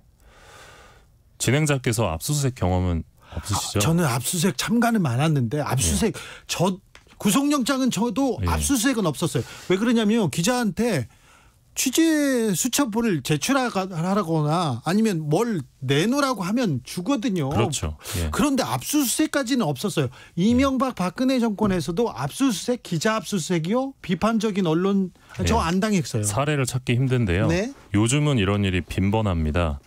검찰이 대선을 앞두고 있던 2021년 10월에 네. 윤석열 후보의 검사 시절 부산저축은행 부실수사 의혹 제기했던 경향신문 전현직 기자 2명 그리고 전직 뉴스버스 기자 1명의 주거지를 압수수색했고요. 주거지를 압수수색한다고요? 예, 그러니까 2년 전에 썼던 기사를 가지고 이게 대통령 허위사실 명예훼손 혐의로 가지고 혐의를 걸고 지금 수사를 하고 있는 건데, 네. 그 당시에 경향신문은 2011년 대검 중수부가 이 부산저축은행 부실대출 사건을 수사하면서 대장동 대출권을 무마했다 이런 의혹을 제기했습니다. 의혹 제기 기사였는데 아시겠지만 당시 이 부산저축은행 수사 주임검사가 윤석열 대검 중수 이과장이었죠. 오늘 압수수색 관련해서 경향신문 사측 그리고 기자협회, 노조 전부 다 이제 성명을 내고 언론자유 위축이다 이렇게 강하게 반발하고 나섰습니다. 이건 언론자유 위축이고 언론 탄압이라고 기록될 겁니다. 검찰 쪽에서는 이거 의도된 오보 정황을 확인했다 이렇게 얘기하고 있으나 예. 그렇다고 해서 기자의 집까지 압수수색했다. 제가 외국 기자들도 좀 만나는데요. 외국에서도 사례를 찾기 쉽지 않습니다. 예. 러시아, 중국 아니면 외국에서도 쉽게 찾을 수 없습니다. 그래서 지금 대통령 이게 한두 건이 아니잖아요. 예, 그래서 지금 대통령을 향한 누구의 비판도 용납하지 않겠다는 국가폭력 아니냐 이런 비판도 나오고 있는데 지금 특별수사팀이 꾸려졌습니다. 대선 개입 여론조작 사건 특별수사팀 어마어마한 팀인데요. 지난 11일에는 허재현 리포액트 기자 압수수색을 했고요. 지난달에는 뉴스타파 기자 2명의 주거지 사무실 압수수색을 했습니다. 그리고 지난 6월에는 경찰이 또 MBC 기자의 자택을 압수수색했는데 이때는 또 한동훈 법무부 장관의 개인정보 유출 혐의였습니다. 그리고 작년 12월에는 한동훈 장관 주거 침입 혐의로 이제 더탐사라는 인터넷 매체가 압수수색 당하기도 했는데 이 사례들을 종합해 보면 대통령과 관련된 혹은 법무부 장관과 관련된 사안에 대해서 지금 기자의 압수수색이 혹은 언론사의 압수수색이 반복되고 있는 상황인 겁니다. 전례를 찾기 힘든 일이 벌어지고 있습니다. 언론계는 지금 태풍이 불어닥칩니다. 마지막 이야기는요? 예, 그래서 한마디만 더 보태자면 좀 무섭습니다. 이제 정말. 그렇죠. 예. 기사 쓰는 입장에서는 압수수색을 대비하면서 살아야 돼요. 그 2년 전에 뭘 썼지? 우리가 뭐 또 어떤 얘기를 했지? 네. 무섭습니다. 네. 예. 저희 얘기하는 거 이거요. 다 이거 어찌 될지 몰라요. 아이고 무서워라. 마지막 이야기는요? 예, 페이스북과 인스타그램을 운영하는 플랫폼 사업자죠. 메타가 이 미국의 41개 주 정부로부터 무더기 소송을 당했습니다. 왜요? 그러니까 메타가 페이스북과 인스타그램의 과도한 중독성으로 어린이와 청소년의 정신건강에 피해를 주고 있다는 이유인데요. 네, 정신건강에 피해를 주고는 있죠. 과도한 중독성으로. 이걸 소송을 제기했군요. 예, 그 소장을 보면 이 메타가 청소년과 어린이들을 어떻게 착취하고 조종하는지 은폐해왔다. 그리고 금전적 이익을 위해서 의도적으로 중독성이 강한 시스템을 설계했다. 이렇게 주장을 했는데요. 그렇습니까? 알고리즘, 알림 설정, 그리고 페이지를 넘기지 않고 피드를 볼 수 있는 무한 스크롤 기능, 이런 것들을 이용해서 미성년자들이 SNS에 더 오래 머무르고 반복적으로 사용할 수 있도록 설계했다 이런 지적을 했습니다. 그렇습니까? 예, 그리고 소장을 보면 이 도파민을 조종하는 추천 알고리즘을 중독성의 핵심 원인으로 꼽았는데 도파민까지요? 예, 그러니까 사실 마약이라는 게 주사기를 꽂는 것만 마약이 아닌 거죠. 예. 사실 좋아요 여기에 이렇게 굉장히 많이 무너지는 사람들 많아요. 네, 맞습니다. 네, 정치인들 많습니다. 좋아요 이거 몇 개 받잖아요. 그러면 진짜 말이 안 되는 얘기를 하고 있어요. 맞습니다. 네. 일단 흥미를 가질 만한 게시물 끝없이 추천을 하고 좋아요 수를 적나라하게 보여주는 설계로 인해서 이제 어린이들이 좋아요에 대한 동경을 갖게 되는 겁니다. 네. 근데 이게 비관이나 자해로 이어진다고 합니다. 왜 나는 좋아요를 이거밖에 못 받지? 그러니까요. 예. 많이 받으면 또 좀 기분이 우쭐하고 못 받잖아요. 그럼 막 위축되고 그렇습니다. 그리고 항상 누군가를 비교하게 되기 때문에 사실 근데 이번 소송이 근거가 있는 소송입니다. 또 그렇죠. 페이스북에서 일을 했던 전직 수석 프로젝트 매니저였던 프랜시스 하우건이라는 사람이 2021년에 페이스북의 내부 문건을 폭로했습니다. 네. 그걸로 인해서 소송이 이어진 건데 당시 이제 유출됐던 메타의 연구 문건들에 따르면 이 메타 경영진은 인스타그램이 10대의 자살 충동, 거식증 이런 부분들을 심화시키는 이런 정신적, 신체적 건강에 해를 끼칠 수 있다는 점을 알고 있었는데도 현재 알고리즘을 유지했다 이런 내용이 문건에 담겼었거든요. 사실 인스타나 페이스북 하다가 상처를 받고 비관하거나 자해로 이어지는 경우가 많았어요. 그런 경우가 많았어요. 맞습니다. 이 부분에 대한 대비책을 내야 될 텐데 여기는 또 돈 버는 회사니까 머물러 있게 붙들어 놓으려고 일부러 그랬다 이렇게 할 텐데. 그러니까 사실 페이스북뿐만 아니라 뭐 구글, 유튜브도 마찬가지거든요. 미디어 플랫폼들이 갖고 있는 문제가 분명히 있는데 사실 여기에 대한 비판이 좀 부족하지 않나. 그렇죠. 자, 그리고 미국에서만 지금 페이스북, 인스타 쓰는 거 아니지 않습니까? 우리도 똑같은데 우리 청소년들도 우리 국민들도 중독되는 거 봤는데 폐해를 봤는데 우리도 나서야 되는 거 아닌가요? 그러니까 이제 출퇴근길에 보면 제가 대학 다닐 때만 해도 이제 뭐 시사인 잡지도 사서 이제 시사인도 보고 책도 보고요. 책도 보고. 스포츠 신문도 많이 봤어요 옛날에는. 그랬는데 지금은 다들 스마트폰만 보고 있어요. 거기서 뭐 돈이 나오는 것도 아닐 텐데. 근데 이게 과연 정상적인 사회의 모습일까 그런 의문이 들 때도 있습니다. 그런데 이게 정상적인가 하는데 더 계속 보고 있거든요. 걱정이에요. 맞습니다. 네. 탐구하는 기자 미디어 오늘의 정철훈 기자와 함께했습니다. 감사합니다. 고맙습니다. 교통정보센터 다녀올까요, 공인혜 씨? 네, 이 시각 교통정보입니다. 차도 많고 곳곳이 빗길입니다. 수도권 정체 구간에선 사고도 잇따르고 있는데요. 서해안고속도로 서울 쪽 서해대교 부근 1차로에선 추돌 사고 처리하고 있고요. 이후 서평택 4차로와 갓길에는 고장난 중형 화물차가 서 있습니다. 여파로 서해대교 부근 더디다가 서평택부터 팔탄 분기점 쪽으로 20km 구간이 막혀 있고요. 이후 비봉에서 팔곡터널, 광명역부터 금천까지 정체입니다. 수도권 제1순환선은 판교에서 일산 쪽 수리터널 4차로에서 추돌사고 발생했습니다. 이후 안현 분기점부터 중동까지, 또 반대 일산에서 판교 방향은 자유로부터 송내 사이 긴 정체가 꾸준합니다. 또 경부고속도로 서울 방향 안성에서 남사, 기흥에서 죽전 휴게소 사이와 서울 요금소부터 판교 분기점까지 막혀 있는데 이 사이 판교 요금소 광장부에선 사고 처리 중이고요. 다시 달래내부터도 속도 줄입니다. 더 올라가 서울시 구간인 잠원 부근 4차로에는 고장난 차도 서 있으니까요. 살펴 지나셔야겠습니다. KBS 교통정보센터였습니다.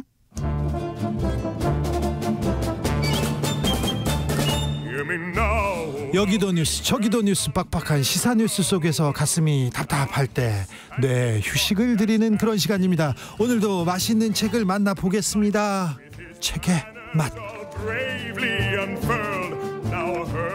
김갑수 평론가 어서 오세요. 네, 안녕하세요. 정선태 국민대 교수 어서 오세요. 네, 안녕하세요. 자, 오늘 만나볼 책은 어떤 책입니까?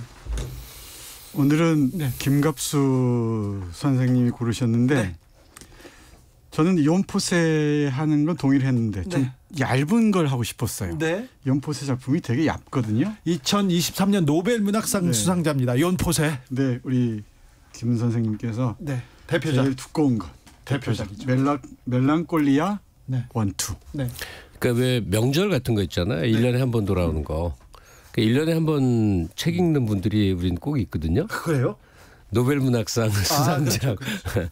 그리고 그거라도 챙겨 읽는 건 꽤 괜찮은 일이에요. 훌륭한 일이죠. 왜냐하면 보통 작품이 아니기 때문에. 네. 이번에 이제 수상된 그 노르웨이 작가 연포세 멜랑콜리아 1, 2를 합본으로 했으니까 한 500페이지짜리 되는 거고 이틀간에 벌어진 일을 500페이지로 써놨으니 어떻겠어요? 나는 왼쪽에서 오른쪽으로 손을 올렸다. 그 손을 다시 어디를 쳐다보았다. 이렇게 묘사해 나가는데 문제는 재미가 있다는 놀라운 사실. 중언부언의 이야기예요. 끝없이 반복을 해요. 대가가 하니까 이렇게. 네. 그러니까 내 이름은 뭐다. 오늘 나는 구대 선생을 만나는데 구대 선생은 내 그림을 싫어할 것이다. 이 말을 한 100번쯤 반복을 해요. 조금 있다 또 싫어한대요. 한 말을 또 하고. 내 그림이 형편없다거나 나의 또 그림을 그리지 못한다고 했다. 그래서 구대 선생님 싫어한다 나를. 그리고 좋아하는 여자가 나를 좋아할 것이다. 그런 건 아니다. 아니야 나를 좋아할 것이야. 근데 이걸 이제 하나의 리듬이라고 설명을 하는데 책을 아직 접하지 않으신 분들이야 저게 뭔 소린가 하겠지만 그게 아주 기묘하게 사람을 끌어당기는 작용을 합니다. 그게 또 이 매력인데 좀 뭐라고 해야 되나 너무 혁신적이고 실험적이어가지고 처음에 보면 너무 당황스럽습니다. 아니 혁신 실험 이 표현 안 하려고 그러는데 하시네. 그러면 좀 거리감 느끼잖아요. 그런가요? 이거 굉장히 문장을 일부러 유치하게 쓴 거예요. 그런가요? 네. 도스토옙스키가 젊은 시절의 글이 번역가들한테 직접 들은 얘기지만 엄청나게 문장이 유치하고 서툴대거든요. 근데 연포세는 원래 언론인 출신인데 세련된 문장을 쓸 수 있는 사람이 문장 구사 자체를 글의 전개 자체를 엄청 뭐라고 그럴까 이걸 어떻게 설명해야 되나 좀 바보스럽게 쓴 거예요. 근데 그것이 고도로 계산된 거죠. 그래서 무지하게 재밌습니다. 그리고 읽는데 어려움이 있다는 건 이건 말이 안 되는 거죠. 그냥 정말 어린이물 읽듯이 그냥 절절절절절 읽혀나가는 그런 구조죠. 그러니까 노벨 문학상이라는 편견을 좀 버리고 편견이 있다면 그리고 현대 문학은 어렵다라는 선입견을 좀 버리고 보면은 이상하게 재밌어요. 거의 줄거리도 별거 없고. 줄거리가 뭐가 있어요? 이게 줄거리 없죠. 그냥 별로 없는데도 심리 상태를 500페이지나 써놓은 거죠. 쭉 있다 보면은 뭔가 정말 멜랑콜리해지고요. 좀 서글퍼지기도 하고 우울해지기도 하고 그렇습니다. 그 얘기를 조금 더 하자면요. 이게 지금 정 선생이나 저나 이게 읽고 나서 재밌다라는 표현을 왜 하냐면요. 약간 자기가 젊은 시절 어린 시절로 돌아간다면 지금 나이가 이제 한 10대 20대인 분들은 더 말할 것도 없는데 이 두 가지인데 이 노벨 문학상 수상 선정 이유가 뭐냐면 이 연포세 작품은 말할 수 없는 걸 말한다는 거예요. 우리말에 딱 좋은 표현이 있어요. 이루 형언할 수 없다. 형이 뭔가 형태를 만든 거잖아요. 말로 형태를 만들 수 없으니까 우리 살아가면서 뭐라고 말할 수 없는 복잡 미묘하고 간단치 않은 감정 상태 있잖아요. 그거를 이 사람은 그려냈다는 거고 근데 그게 특별하고 기이한 게 아니라 사실은 사람들 성장기에 체험하는 거예요. 우리 선생님이 나를 너무 싫어할 거야. 내 그림 못 그린다고 너무나 이제 이 주인공은 그림 그리는 사람인데 화가입니다. 각자의 인생살이 속에서 막 조마조마하고 아슬아슬하고 불안불안하고 막 그런 감정을 막 느끼는 거예요. 그리고 내가 어떤 탈출구로서 어떤 소녀를 사랑하는데 걔가 나한테 마음이 있을 거야. 그거 아닐 거야. 있을 거야. 그리고 계속 자기를 학대하면서 난 못난 놈이야. 이제 그런 심리에 사람이면 보편적으로 느낄 수 있는 안에 일그러진 감정 상태가 끊임없이 가다가 이제 나중에 이제 물론 이 소설의 원주인공 원 모델이 있거든요. 어머니들 이제 망상증, 불안증의 형태로 넘어가긴 하는데 그런 심리 세계는 사실 사람이라면 다 누구나 체험하거든요. 좀 더 소설을 좀 큰 그림을 그려보자면은 연포세 작품들이 주로 인물이 없습니다. 그냥 3부작도 그렇고요. 보트하우스도 그렇고 아침 그리고 저녁도 그러는데 에세이와 같이 그 노르웨이의 풍경과 현대인의 내면을 잘 그려낸 작품들인데 이건 실제 모델이 있습니다. 라스 헤르테르비그라는 19세기 말 살아생전에는 인정받지 못한 화가가 네. 있었다는 거죠. 네. 여기 이 화가를 모델로 해서 그린 작품인데 네. 이게 연포스의 다른 작품과 구분이 되죠. 네.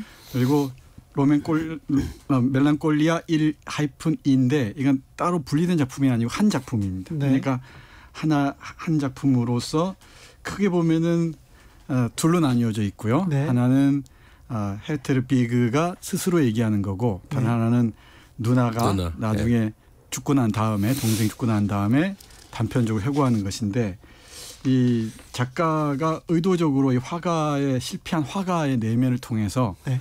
우리가 공통적으로 가지고 있는 그 불안들 있잖아요. 네. 불안들이나 좀 일그러진 부분들을 절묘하게 그려냈어요.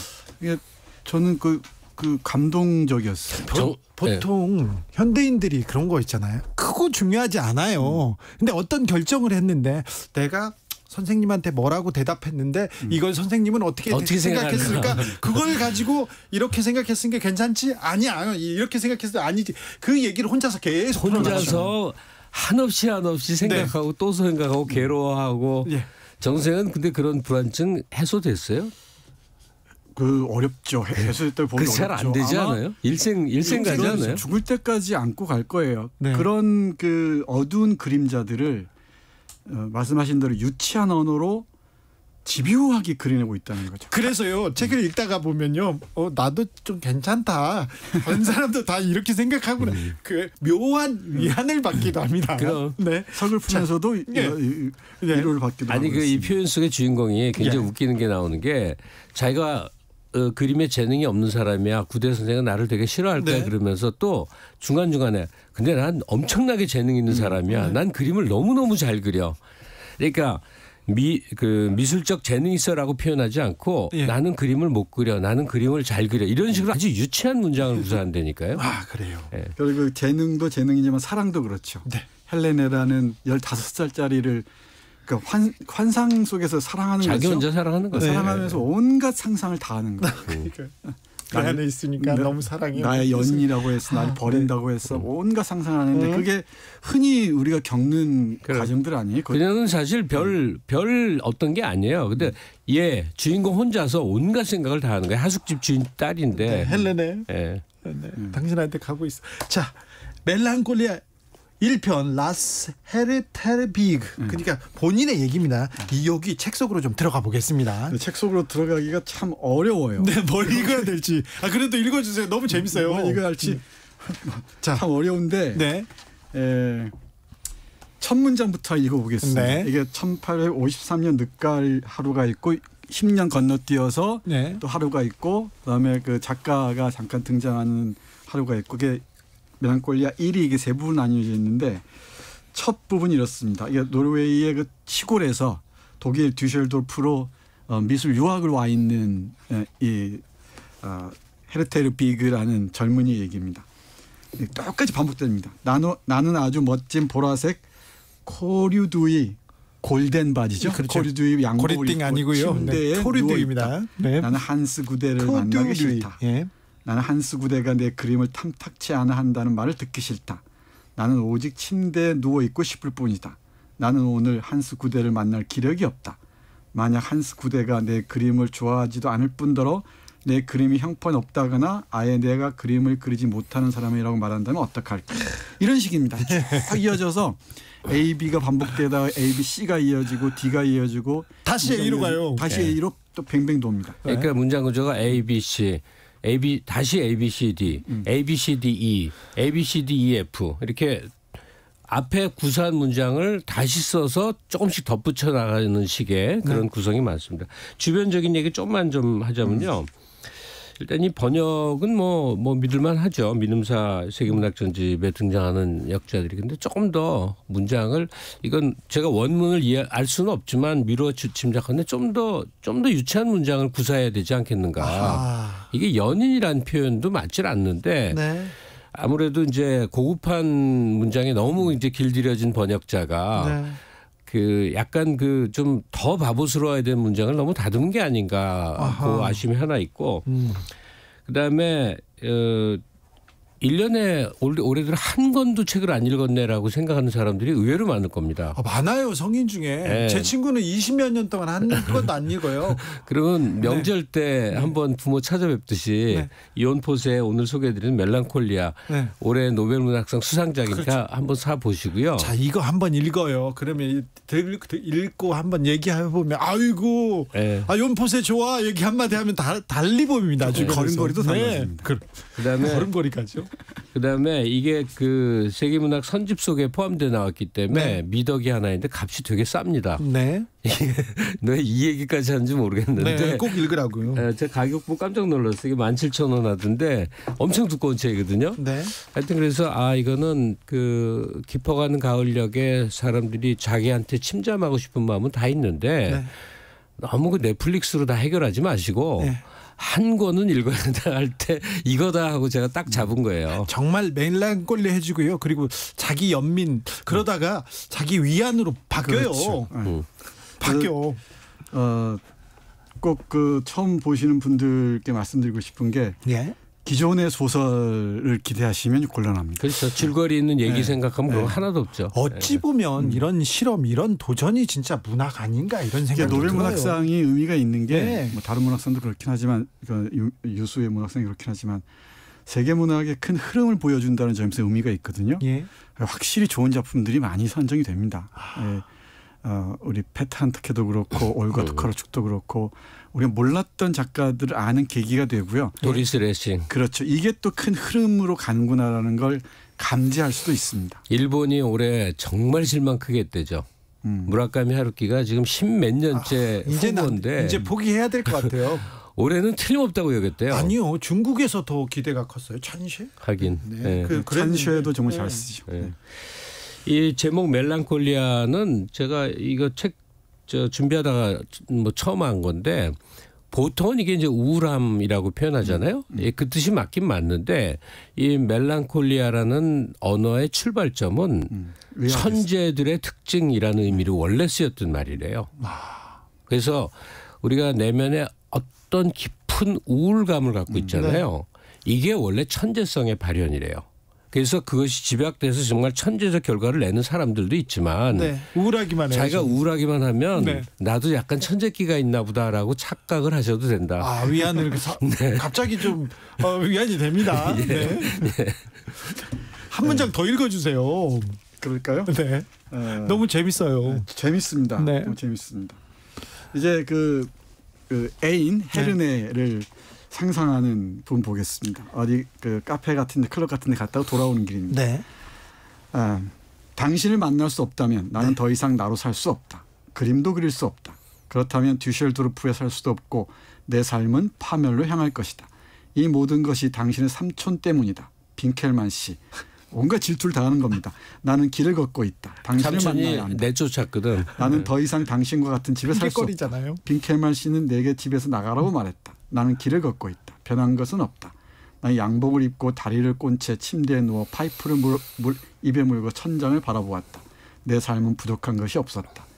나는 침대에 누워 내 옷이 참으로 멋지다고 생각했다.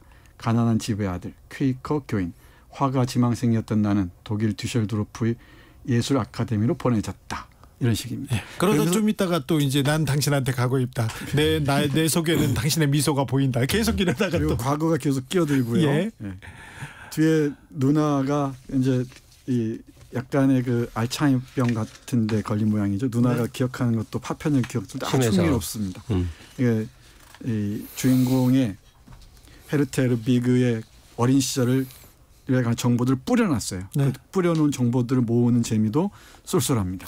그러니까 이 주인공의 모델이 된 화가는 생전에 전혀 조망받지 못하다가 지금은 노르웨이를 대표하는 풍경화가인데 그 풍경화가를 그려놓은 그 소설 속의 모습은 한없이 바보스럽고 불안해하고 못난 모습이고 그 못난 모습을 그려내는 문장은 어마어마한 필력을 가진 작가가 일부러 의도적으로 유치하게 서술해 나간 책이다. 이온포스의 멜랑콜리아 읽었습니다. 김갑수 선생님, 정선태 교수님 감사합니다. 네, 고맙습니다. 사업장 폐기물 처리 올바른 방법으로